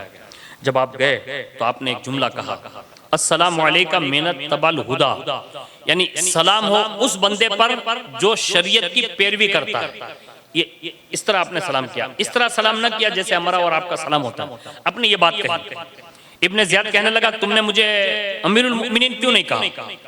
इमाम मुस्लिम ने फरमाया कि अमीरुल मुमिनीन तो मेरा हुसैन इब्ने अली है। ये आपने बरजस्ता कहा वो मेरे इमाम तो इमाम अमीरुल मुमिनीन मेरे हुसैन इब्ने अली है, तुझे अमीरुल मुमिनीन होने से क्या निस्बत है? इब्ने जियाद ने कहा, मुस्लिम, मेरे गुस्से से तुम्हें डर नहीं लगता? तो रसूलुल्लाह के बेटे ने जवाब दिया, ओ खबीस दुनिया के कुत्ते, हम तुझसे क्या डरेंगे जब हम तेरे अमीर यजीद से नहीं डरते। और इब्ने जियाद कान खोलकर सुन ले, हम लोग तो वो हैं जो खुदा के सिवा किसी से नहीं डरते। और तू ये समझ रहा है कि मैं जिस मुसीबत में हूँ, आजमाइश में हूँ, तो ये बलाएं, ये मुसीबतें, ये खानदान रसूल के लिए बड़ी अजीम मनसब वाली चीजें हैं, यानी इसको हम बुरा नहीं समझते और हम इनसे कभी घबराते नहीं। और ज़बान हाल से गोया आप यूं फरमा रहे थे कि हम बलाओं को, मुसीबतों को अपनी दुनियावी ऐशो इशरत से बेहतर समझते हैं। जो दीन बेचकर हासिल कर रहा है, मरदूद ये जिंदगी चंद रोजा है, दुनिया दारुल महन है, और यहाँ जो बला आती है, आपने फरमाया सुन ले, ये कुदरत की जानिब से आती है, और जो मुसीबत होती है वो ऐने राहत होती है। आपने ये जुमले फरमाए और उसी हालत में आपको इमाम हुसैन की याद आ गई और इमाम मुस्लिम रोए। आपकी आंखों में जब आंसू आए तो किसी जालिम ने ताना देते हुए कहा, मुस्लिम रोते क्यों हो? जब खिलाफत के और हुकूमत के मुद्दाई बनकर आए हो, मुखालिफिन से टकराने के लिए आए हो, तो मुसीबतों से घबरा कर रोना नहीं चाहिए। आपने फरमाया, मेरा रोना इसलिए नहीं है, बल्कि मेरा रोना सिर्फ इसलिए है कि इमाम मुस्लिम, ये इमाम हुसैन और आले हुसैन अपनी अहलो अयाल के साथ यहाँ वो आते होंगे, मैंने उनको बुलाया है। मुझे ये ख्याल रुला रहा है कि जब मुझ पर ये मुसीबतें इस वक्त है, तो अगर वो आ जाएंगे तो उन पर तुम लोग क्या करोगे, ये चीज मुझे रुला रही है। इतना कहा और उसके बाद आपने इब्ने जियाद को मुखतिब करके फरमाया, मरदूद, जानता हूं कि दुनिया का नशा तुझ पर तारी है, तू मुझे अनकरीब कत्ल करवा देगा, मगर मौत से बुज़दिल डरते हैं, हमें मौत से मतलब डर नहीं लगता, इसलिए कि ऐसी मौतों के बाद कुदरत दायमी जिंदगी अता फरमाती है। इब्ने ज़ियाद ने जब ये सुना तो चराग पा हो गया और कहने लगा, खैर अब आपकी वसीयत करनी हो तो कर दीजिए, क्योंकि अब आप मौत के करीब हैं। आपने कलमा शहादत पढ़ा, अशहदु अल्ला इलाहा इल्लल्लाह व अशहदु अन्ना मुहम्मदन अब्दुहु व रसूलुहु, ये इमाम मुस्लिम ने कलमा पढ़ा। फिर आपने वसीयत की। वसीयत में ये था कि मुझे कत्ल करने के बाद मेरी लाश को दफन कर देना, बेहुरमती से बचना, ये पहली वसीयत। दूसरी वसीयत फरमाई, फला शख्स का मैं मकरूज हूं, यानी उससे मैंने कर्जा लिया, मेरी जीरा फरोख्त कर देना और मेरा कर्जा अदा कर देना। नंबर 3, मेरे चचाजाद भाई शहजादा रसूल इमाम हुसैन रदी अल्लाह ताला अन्हु को मैंने खत लिखकर बुलवाया। मेरे तमाम हालात मैंने शुरुआत के देखे थे तो मैंने उनको बुलवाया, मेरी तरफ से पैगाम पहुंचेगा, वो आएंगे, लेकिन एक काम करना कि किसी को भेजकर उन्हें ये मुत्तले कर देना कि वो यहाँ ना आए। इब्ने ज़ियाद ने कहा, ठीक है, जीरा तो हमारा हक है, हम उसे फरोख्त करेंगे, और हुसैन इब्ने अली के बारे में जो आपकी वसीयत है तो हम खुद ही उनको यहाँ बुलाना चाहते हैं और आप आने से मना करेंगे, तो ऐसा हम नहीं करेंगे। फिर उबैदुल्लाह इब्ने साद नामी एक शख्स से कहा, उन्होंने हमारे बहुत से आदमियों को कत्ल किया है, लिहाजा उन्हें भी जल्लाद के सुपुर्द कर दो, महल की छत पर ले जाओ और वहीं से उससे उन्हें नीचे गिरा दो। जिस वक्त जल्लाद इमाम मुस्लिम को दारुल इमारत की तीसरी मंजिल पर ले गया तो आपकी जबान पर यह दुआ थी, अल्लाहुम्मा अहकुम बैनना व बैन कौमिना बिल हक व अंत खैरुल फातिहीन कौमुना गरूना व कद्दबूना व खदलूना। ए अल्लाह, तो हमारे उनके दरमियान फैसला फरमा, बेशक तेरा फैसला सबसे बेहतर है। ये वो कौम है जिसने धोखा दिया, झुटलाया। ये कहते हुए आप ऊपर चढ़े। जब जल्लाद तीसरे मंजिले पर ले गया ना तो आपने फरमाया, एक काम कर। कहा, क्या? कहा, 2 रकात नफल पढ़ लेने दे। ये आपने फरमाइश की। जल्लाद ने कहा, आप मुझसे ये उम्मीद न रखें, क्योंकि इब्ने ज़ियाद के खिलाफ मैं कुछ नहीं कर सकता। उस वक्त भी आपकी आंखों में आंसू आ गए, और जिस वक्त जल्लाद ने तीसरी मंजिल से जमीन की तरफ आपको फेंका, उस वक्त आपने वाह हुसैना यानी या इमाम हुसैन ऐसा सदा लगा, और सरे मुबारक जो है वो सीधा जमीन पर आया और सरे मुबारक पाश पाश हो गया। और इसी के साथ इमाम मुस्लिम रदी अल्लाह ताला अन्हु इस फर्श गीती को छोड़कर दारे बका की तरफ तशरीफ ले गए। इन्ना लिल्लाहि व इन्ना इलैहि राजिऊन। जैसे इमाम मुस्लिम शहीद हुए, इब्ने ज़ियाद ने कहा, बुकैर बिन अम्र से का इनका सर जो है वो तन से जुदा कर दो। जब वो सर काटने के इरादे से मतलब आगे बढ़ा तो कुदरत ने पहला अजाब बुकैर बिन अम्र पर यह डाला कि उसके हाथ जो है वो सिल हो गए, यानी अपनी भाषा में यूं कहें कि बंद हो गए, यानी काम करना ही बंद हो गए, सूख गए। इब्ने ज़ियाद को इत्तला दी गई, बुकैर को बुलाकर हाल पूछा। कहा, क्या हाल है? कहा, मैं जब मुस्लिम बिन अकील के करीब गया ना तो कहा, कहा वहां मैंने पूर जलाल सूरत वाले शख्स को देखा जो गजबनाक होकर दांतों में उंगलियां चबाकर कहता है, मेरे हाथों से तेरी जान बाकी नहीं रहेगी। ये सुनकर इब्ने ज़ियाद मगरूरान अंदाज में उसने मतलब हंसा, कहा लगाया, मुस्कुराया वो। उसने कहा, तू बुज़दिल है, दूसरे शख्स को भेजो। जब ये दूसरा शख्स गया ना तो वो भी खौफजदा होकर इब्ने ज़ियाद के पास आया। उसने पूछा, तुझे क्या हुआ? उसने कहा, जब मैं इमाम मुस्लिम के करीब गया ना, कहा हाँ, कहा वहां मैंने इमाम मुस्लिम की जिस्म अक़दस के पास रसूलुल्लाह को बैठे हुए पाया।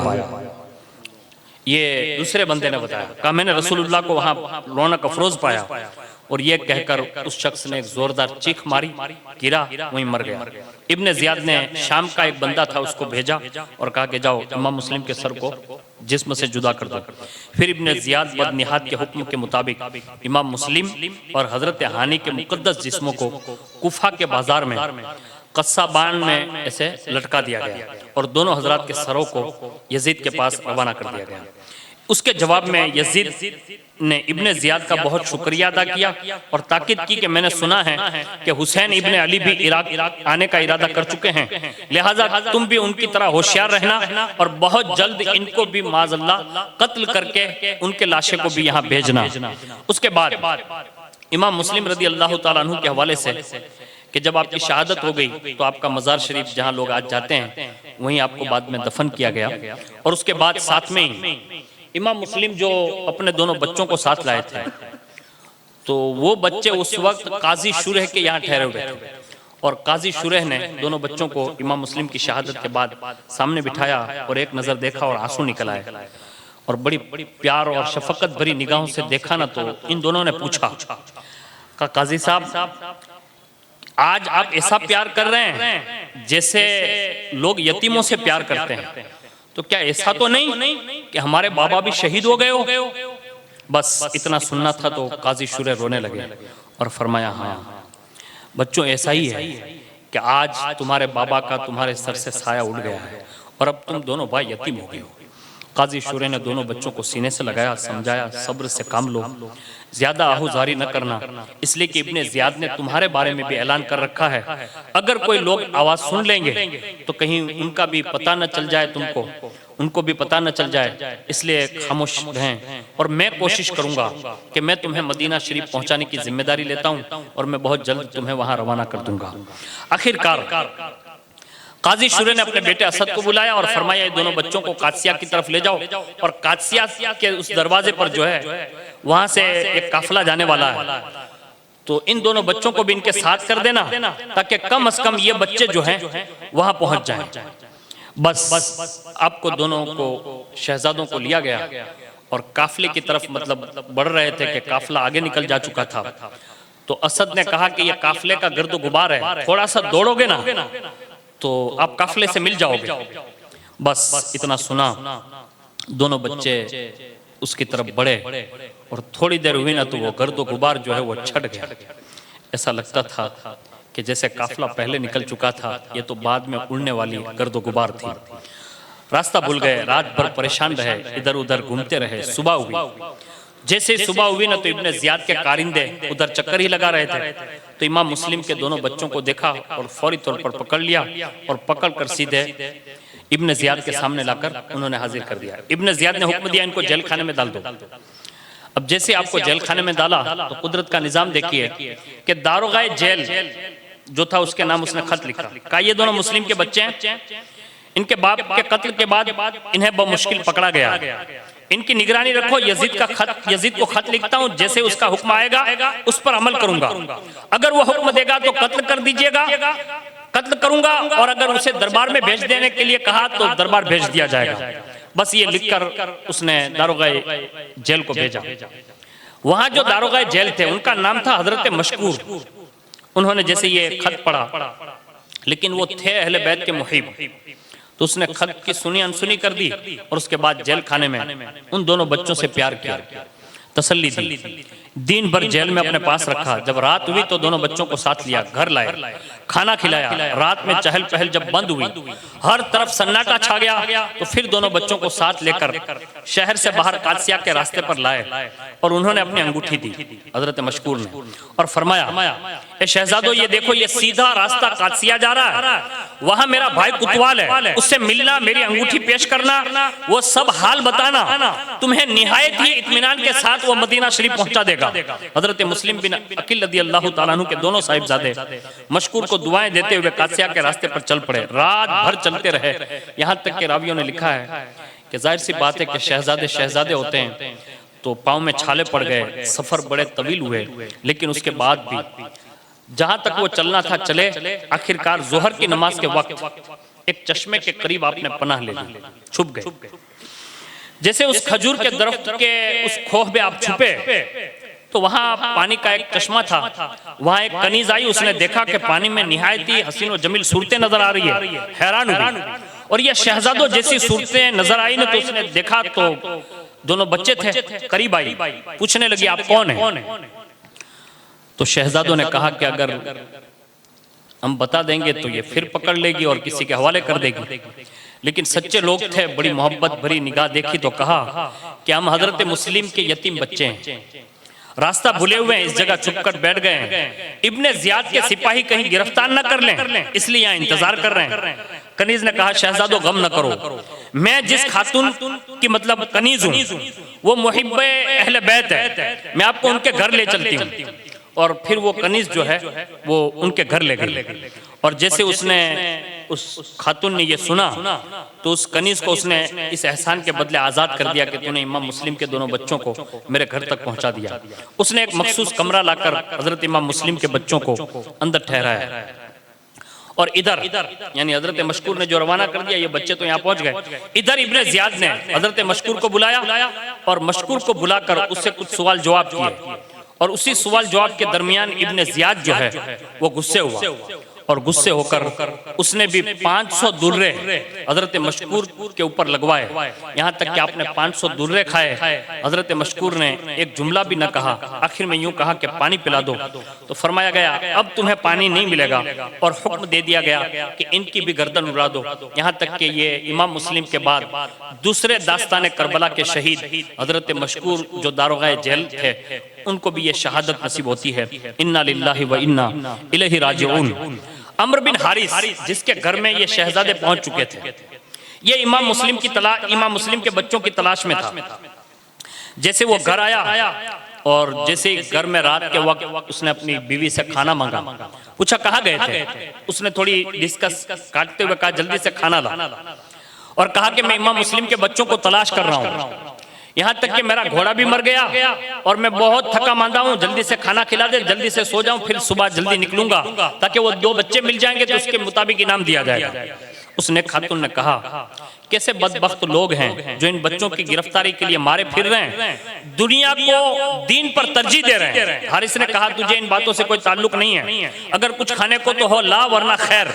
हारिस की बीवी ने खाना दिया, हारिस ने खाना खाया, सोया, और जब रात का पिछला पहर गुजरा तो हजरत इमाम मुस्लिम के बड़े साहिबजादे हजरत मोहम्मद उठे और अपने छोटे भाई हजरत इब्राहिम को जगाकर कहने लगे भाई तैयार हो जाओ, भाई तैयार हो जाओ, भाई तैयार हो जाओ, अब हमारा भी वक्त आ गया। मैंने अभी अभी ख्वाब देखा है कि अब्बा जान हुजूर अक़दस सल्लल्लाहु अलैहि वसल्लम, हजरत सैयदना मौला अली, हजरत सैयदा फातिमा ज़हरा, हजरत सैयदना इमाम हसन के साथ जन्नत में टहल रहे हैं। अचानक हुजूर की निगाह मुबारक मुझ पर पड़ी तो मुझे और तुम्हें देखकर अब्बा जान से फरमाया मुस्लिम तुम जन्नत में तन्हा आ गए, अपने दोनों बच्चों को जालिमों के दरमियान छोड़ा है।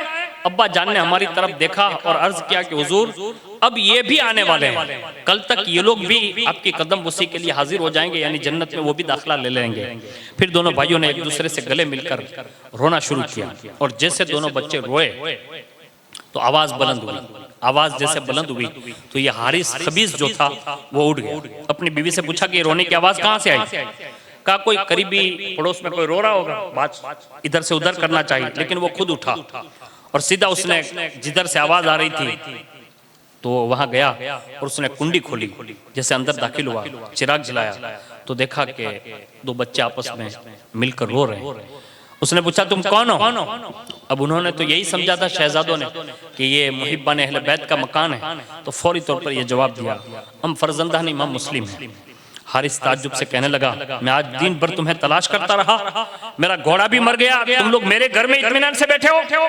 फिर हारिस ने उनके रुखसारों पर तमाचे मारे, बाल पकड़े, खींचे और कमरे से बाहर लाया। जब हारिस की नेक बीवी ने देखा ना तो मोहब्बत अहले बैत में उसकी कैफियत ये देखी नहीं गई।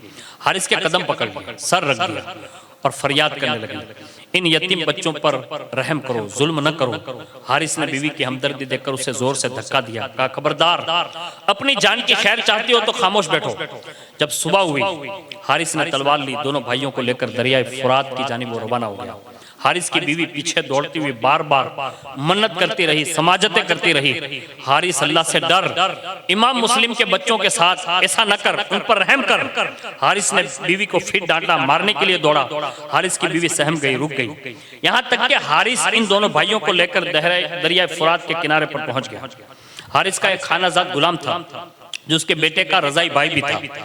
जब उसे हालात मालूम हुए तो वो भी दौड़ता हुआ आया। हारिस ने उसे तलवार दी और कहा कि इन दोनों बच्चों को काट डालो, यानी इनको कत्ल कर दो।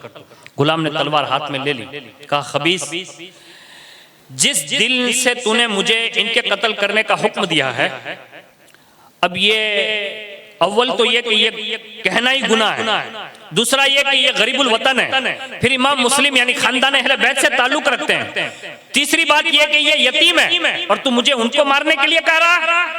हारिस ने गुलाम को बुरा भला कहते हुआ कि मैंने जो तुझे हुक्म दिया अमल कर। गुलाम ने कहा मुझ में इन शहजादों के कत्ल की हिम्मत तो नहीं है, लेकिन मुझे रसूलुल्लाह की रूह नूर से शर्म आ रही है कि कयामत के दिन में रसूलुल्लाह को क्या मुंह दिखाऊंगा। हारिस ने गुलाम से कहा अगर तू उन्हें कत्ल न करेगा तो मैं तुझे कत्ल करूंगा। गुलाम ने कहा मरदूद, इससे पहले कि तू मुझे कत्ल करे मैं खुद ही तुझे कत्ल कर दूंगा। और उसके बाद ये कहकर गुलाम ने तलवार खींची, आगे बढ़ा।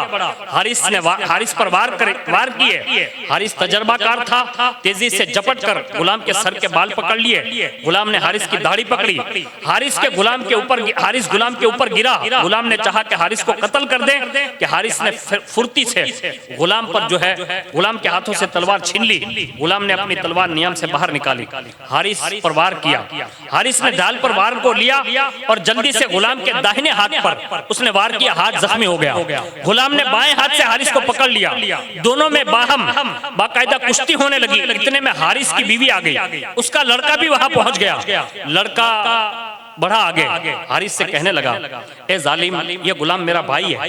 हारिस ने कहा, कोई जवाब नहीं दिया और एक जोरदार वार करके अपने गुलाम को उसने शहीद कर दिया। बेटे ने कहा मरदूद, तुझसे ज्यादा तो संगदिल मैंने कोई नहीं देखा कि तूने मेरे भाई को कत्ल कर दिया। हारिस ने कहा बेटा जबान रोक ले, अगर ये तलवार इमाम मुस्लिम के इन दोनों नौनिहालों को कत्ल कर दे। लड़के ने कहा खुदा की कसम मुझसे ये नहीं हो सकेगा। ए बाप याद रख, अगर तूने ऐसा किया तो मैं खुद तुझे जिंदा न छोड़ूंगा। हारिस की बीवी आगे बढ़ी, रोते हुए कहने लगी ए बेरहम इंसान, खुदा के लिए इन बेगुनाहों के खून से दरगुजर कर उन्हें तू छोड़ दे और उन्हें जिंदा इब्ने ज़ियाद के पास ले जा, मगर कत्ल न कर। हारिस ने कहा मुझे खौफ है, अहले शहर उन्हें देखकर मुझसे छीन लेंगे। आखिरकार हारिस खबीस ने तलवार खींच ली और गुलशन मोहम्मदी दोनों फूलों की तरफ वो बढ़ा। इन दोनों शहजादों ने कहा कि हमारे खूने हक नाहक से अपने आप को दागदार न कर, मगर खबीस तलवार लिए सबसे पहले छोटे भाई हजरत इब्राहिम की तरफ बढ़ा। हजरत हारिस की नेक दिल मोहब्बत बीवी बर्दाश्त न कर सकी, बेकरार होकर आगे बढ़ी। कहा हारिस, खुदा का खौफ कर। बस अभी ये कहना था कि उसने झुंझुला कर वार किया। वो नेक दिल बीवी जो है जख्मी होकर तड़पने लगी। हारिस के बेटे ने जब माँ को जख्मी देखा तो आगे बढ़ा, हाथ पकड़ लिया। कहा बाप, तुझे शर्म नहीं आती, गैरत नहीं आती? हारिस पर जुनून तारी था, उसने एक वार किया। उसने अपने सगे बेटे के भी 2 टुकड़े कर दिए। माँ ने बेटे की लाश को देखकर आह और खामोशी से वो पड़ी रही जख्मी। उसके बाद खबीस दोनों शहजादों की तरफ बढ़ा और दोनों शहजादे कहने लगे हारिस, अगर तुझे माल की जरूरत है तो हमारी कमर में जो है 50-50 दिरहम बंधे हुए हैं, इसे खोल कर इसे ले ले, या ऐसा कर हमारे गेसू काट ले, यानी हमारे बाल काट ले। हम रसूलुल्लाह के खानदान के शहजादे हैं, हमें खड़ा करके ये कहीं बेच दे, कोई ना कोई तो हमें खरीद ही लेगा। अगर ये भी मंजूर ना हो तो हमें जिंदा इब्ने ज़ियाद के पास ले चल, वो चाहेगा जो करेगा, मगर तू अपने हाथों को जो है हमारे खून से दागदार न कर। मगर कुदरत का लिखा हुआ कहाँ मतलब महव हो सकता है। हारिस ने कहा मैं तुम्हें बेचूं, इतना माल नहीं मिलेगा जितना इब्ने ज़ियाद के पास तुम्हारे सर ले जाने से मिलेगा। हो सकता है तुम्हें जिंदा ले जाऊंगा, कोई छुड़ा लेगा।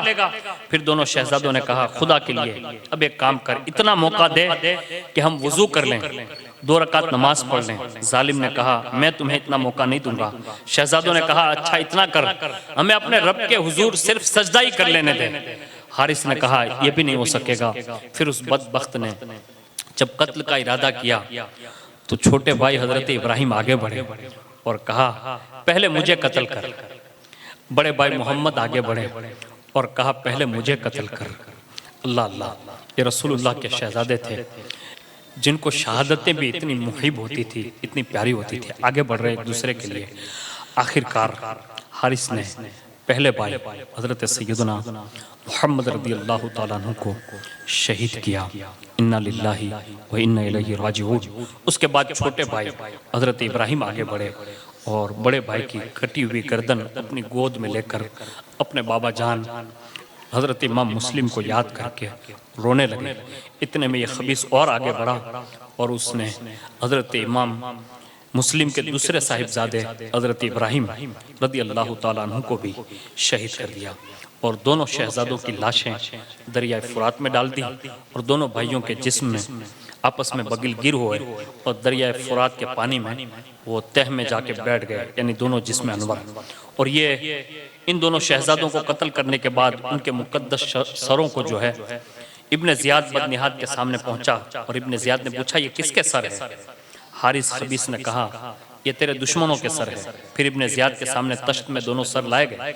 इब्ने ज़ियाद ने पूछा कि ये किसके जिगर गोशे हैं? हारिस ने कहा ये मुस्लिम बिन अकील के दोनों बच्चे हैं। जैसे ही इब्ने ज़ियाद ने उनकी नूरानियत देखी ना तो जालिम था, लेकिन शहजादों की नूरानियत देखकर इब्ने ज़ियाद भी थोड़ी देर के लिए उसके चेहरे पर भी गम के आसार तारी हो गए, दरबारी रोने लगे। फिर इब्ने ज़ियाद ने हारिस से तफसील मालूम करने के बाद कहा तुझे खौफ नहीं था कि अहले कुफा तुझसे इन बच्चों को छीन लेंगे तो मुझे आकर इत्तला दे देता, मैं सिपाही भेज देता और वो लेकर इन लोगों को आ जाते। अगर यजीद ने मुतालबा किया कि मुस्लिम के बच्चों को भेजो तो मैं कहां से भेजूंगा? फिर इब्ने ज़ियाद ने उसी वक्त, ये कुदरत का मतलब कमाल है कि जो जैसा करेगा वैसा भरना ही पड़ता है ना, उसी वक्त इब्ने ज़ियाद ने दरबारियों में नजर डाली तो एक बंदा था जिसका नाम था मुकातिल। उससे कहा तू बड़ा मुहिब अहले बैत है। इनको मुखातिब करके कहा मुकातिल इसे पकड़ और इससे दरिया फुरात पर वहीं ले जा जहां इसने इन दो शहजादों को कत्ल किया और तुम्हें इख्तियार है जिस तरह तू चाहे कत्ल करना। इन दोनों के सरों को भी वहां ले जाओ और उस खबीस ने जहां इन दोनों जिस्मों को पानी में डाला हुआ है वहीं इन सरों को भी डाल देना। हजरत मुकातिल फरमाते हैं मैं बहुत खुश हुआ, हारिस खबीस को पकड़ा बाहर लाया और लोगों से कहा खुदा की कसम अगर उबैदुल्लाह इब्ने ज़ियाद मुझे तमाम सल्तनत दे देता तो मुझे इतनी खुशी नहीं होती जितनी मुझे आज खुशी हुई है कि मुस्लिम बिन अकील के शहजादों के कातिल को मुझे कत्ल करने का मौका दिया है। फिर हजरत मुकातिल अपने गुलामों से हारिस के हाथ बंधवाए, बरहना सर कुफा के बाजार में खींचते हुए फुरात के किनारे लाए और अपने कुफा के कुचाओ बाजार में जिस वक्त गुजर रहे थे तो हजरत सैयदना इमाम मुस्लिम के दोनों फर्जंदों के मुबारक सरों को अपने सीने से लगा रखा था और ज़ारो कतार रो भी रहे थे। अहले कुफा को इन मुबारक सरों को दिखा रहे थे। कुफा के लोगों ने जिसने इन मुकद्दस सरों को देखा रोता गया, हारिस पर लानत और मलामत करता रहा, उसके सर पर खाक डालता रहा। जब हजरत मुकातिल वहां ले गए दरिया फुरात के किनारे जहां हारिस ने इन शहजादों को शहीद किया था, पहुंचे तो देखा कि एक तरफ एक नौजवान दो टुकड़े पड़ा हुआ है, एक तरफ एक गुलाम सिसक रहा है, करीब ही में खातून जख्मी निडाल पड़ी हुई है। हजरत मुकातिल ने उन खातून मोहतरम से पूछा तुम कौन हो? उन्होंने कहा मैं इसकी बीवी हूँ, मैंने इसको जुल्म से बहुत रोकना चाहा मगर न माना। इधर वो मेरा बेटा पड़ा हुआ है जो दो टुकड़े होकर पड़ा है, उसने भी बहुत रोकना चाहा लेकिन इस जालिम ने उसे कत्ल कर दिया। एक तरफ जो गुलाम पड़ा है ये बदतरीन जुल्म से रोकना चाहता था इसको, लेकिन ये भी हिलाक कर दिया गया। फिर उस खातून मोहतरम ने कहा खुदा का शुक्र है कि इस जालिम मरदूद ने मेरे सामने अपने किए की सजा पाई। और फिर हारिस से कहने लगी ओ मरदूद, दुनिया की लालच में तूने हजरत इमाम मुस्लिम के फर्जंदों को शहीद किया, दिन के खिलाफ काम किया, न तेरे पास दीन रहा न तुझे दुनिया हाथ आई। हजरत मुकातिल से हारिस कहने लगा मैं 10,000 दिरहम तुम्हें देता हूँ, मुझे छोड़ दो, कहीं मुझे पोशीदा में जिंदगी गुजार लूंगा। हजरत मुकातिल ने कहा खबीस, तेरे पास दुनिया का माल भी हो और तू वो माल मुझे भी दे दे तब भी मैं तुझे नहीं छोड़ूंगा। अल्लाह की कसम मैं तुझे यकीनन कत्ल करूंगा। जैसे तूने खानदान नबुवत पर रहम नहीं किया, मैं भी तुझ पर रहम न करूंगा, तुझे जरूर वासिले जहन्नम करूंगा। क़यामत में सवाब अजीम की उम्मीद रखता हूं। फिर हजरत मुकातिल ने एक नजर दौड़ाई, देखा ना तो जमीन पर इमाम मुस्लिम के फर्जंदों का खून बिखरा पड़ा हुआ है। उसके बाद हजरत मुकातिल ने अपने गुलामों को हुक्म दिया पहले इसको रूसिया को लाओ, यानी वो बंदे को लाओ हारिस को। अपने दोनों हाथ काटे, हाथ काटने के बाद उसके सर कलम किए और फिर दोनों ये कान कलम किए, कान काटे, फिर दोनों आंखें निकाली, उसके पेट को चाक किया, यानी सारे आज़ा काट दिए। उसके बाद उसके पेट को चाक किया और एक लकड़ी से बांधकर फुरात में डाल दिया। एक मौज दरिया की ऐसे उठी और उसने हारिस के लाशे को ऐसा वापस बाहर फेंक दिया। फिर आपने दरिया में डाला, फिर एक मौज आई, फिर वो मतलब बाहर आ गई। तो आप समझ गए कि दरिया इस जालिम को कबूल नहीं कर रहा। आपने गड़ा खोदा, उसमें डाला और ऊपर खसो खाशा से भर दिया। चंद लम्हों में एक जलजला आया और उस नापाक लाश को बाहर फेंक दिया। 3 बार ऐसा हुआ। जब हजरत मकातिल ने ये देखा ना कि जमीन भी उसको कबूल नहीं कर रही है और नहीं दरिया उसे अपने अंदर ले रहा है, तो आपने फौरी तौर पर खादिमों को हुक्म दिया, जल्दी से लकड़ियां जमा करो, गोबर जमा करो। सारी चीजें लाई गई और बाकायदा जलाया गया और हारिस के लाशे को जो है उसमें डाल दिया गया। और फिर हारिस के गुलाम और लड़के का नमाज जनाजा तैयार किया और उन्हें खून आलूद कपड़ों से बाबे बनी खुज़ैमा पर लाकर इनको दफन किया गया। और जिस वक्त हजरत मकातिल ने दोनों शहजादों के सरों को पानी में ऐसे रखा ना, तो बाकायदा ये करामत जाहिर हुई कि जो शहजादों के जिस्म अनवर दरिया फुरात में नीचे चले गए थे, वो बाकायदा बाहर आए और बाकायदा सरे अनवर से वो बगल गिर हुए, यानी मिले। और एक रिवायत में यह है कि हजरत मकातिल ने दोनों शहजादों के जिस्मों को दरिया फुरात के किनारे दफन किया। और मज़ारात मुक़द्दसा अब भी लोग देखते हैं और ख़ास आम जो है उनके हवाले से ज़ियारत करते हैं। बड़े ही खूबसूरत गुंबदों के साथ आज भी वो दोनों गुंबद चमक रहे हैं। ये मैंने हज़रत मुस्लिम और हज़रत मुस्लिम के बच्चों की एक शहादत की दास्तान जो आपके सामने पेश की। अल्लाह ताला से दुआ करता हूँ कि अल्लाह ताला अपने फजल अजीम से इस पड़ी हुई शहादत को अपनी बारगाह में कबूल फरमाए और इनके दिए हुए उस कुर्बानी और शहादत के जज्बे के तसद्दुक से अल्लाह हमारे गुनाहों को माफ़ फरमाए, अल्लाह हमें तौबा की तौफीक अता फरमाए। बिलखुसूस इन शहादतों के तसद्दुक से अल्लाह ताला हिंदुस्तान में अमन अता फरमाए और बिलखुसूस अल्लाह ताला हमें आपको सबको हुजूर के अहले बैत की सच्ची मोहब्बत अता फरमाए। अल्लाह दुनिया के धोखे और फरेब से अल्लाह हम सब की हिफाजत फरमाए। अल्लाह तबारक व तआला क़यामत के दिन भी उठाएं तो रसूलुल्लाह के बेटों के साए में हमें अल्लाह जगह नसीब फरमाए, उनके हाथों से हौज़े कौसर के जाम नसीब फरमाए और जन्नतुल फिरदौस में इनके तसद्दुक से अल्लाह दाखिला नसीब फरमाए। आमीन बिरहमतिका या अरहमर राहिमीन। अस्सलामु अलैकुम।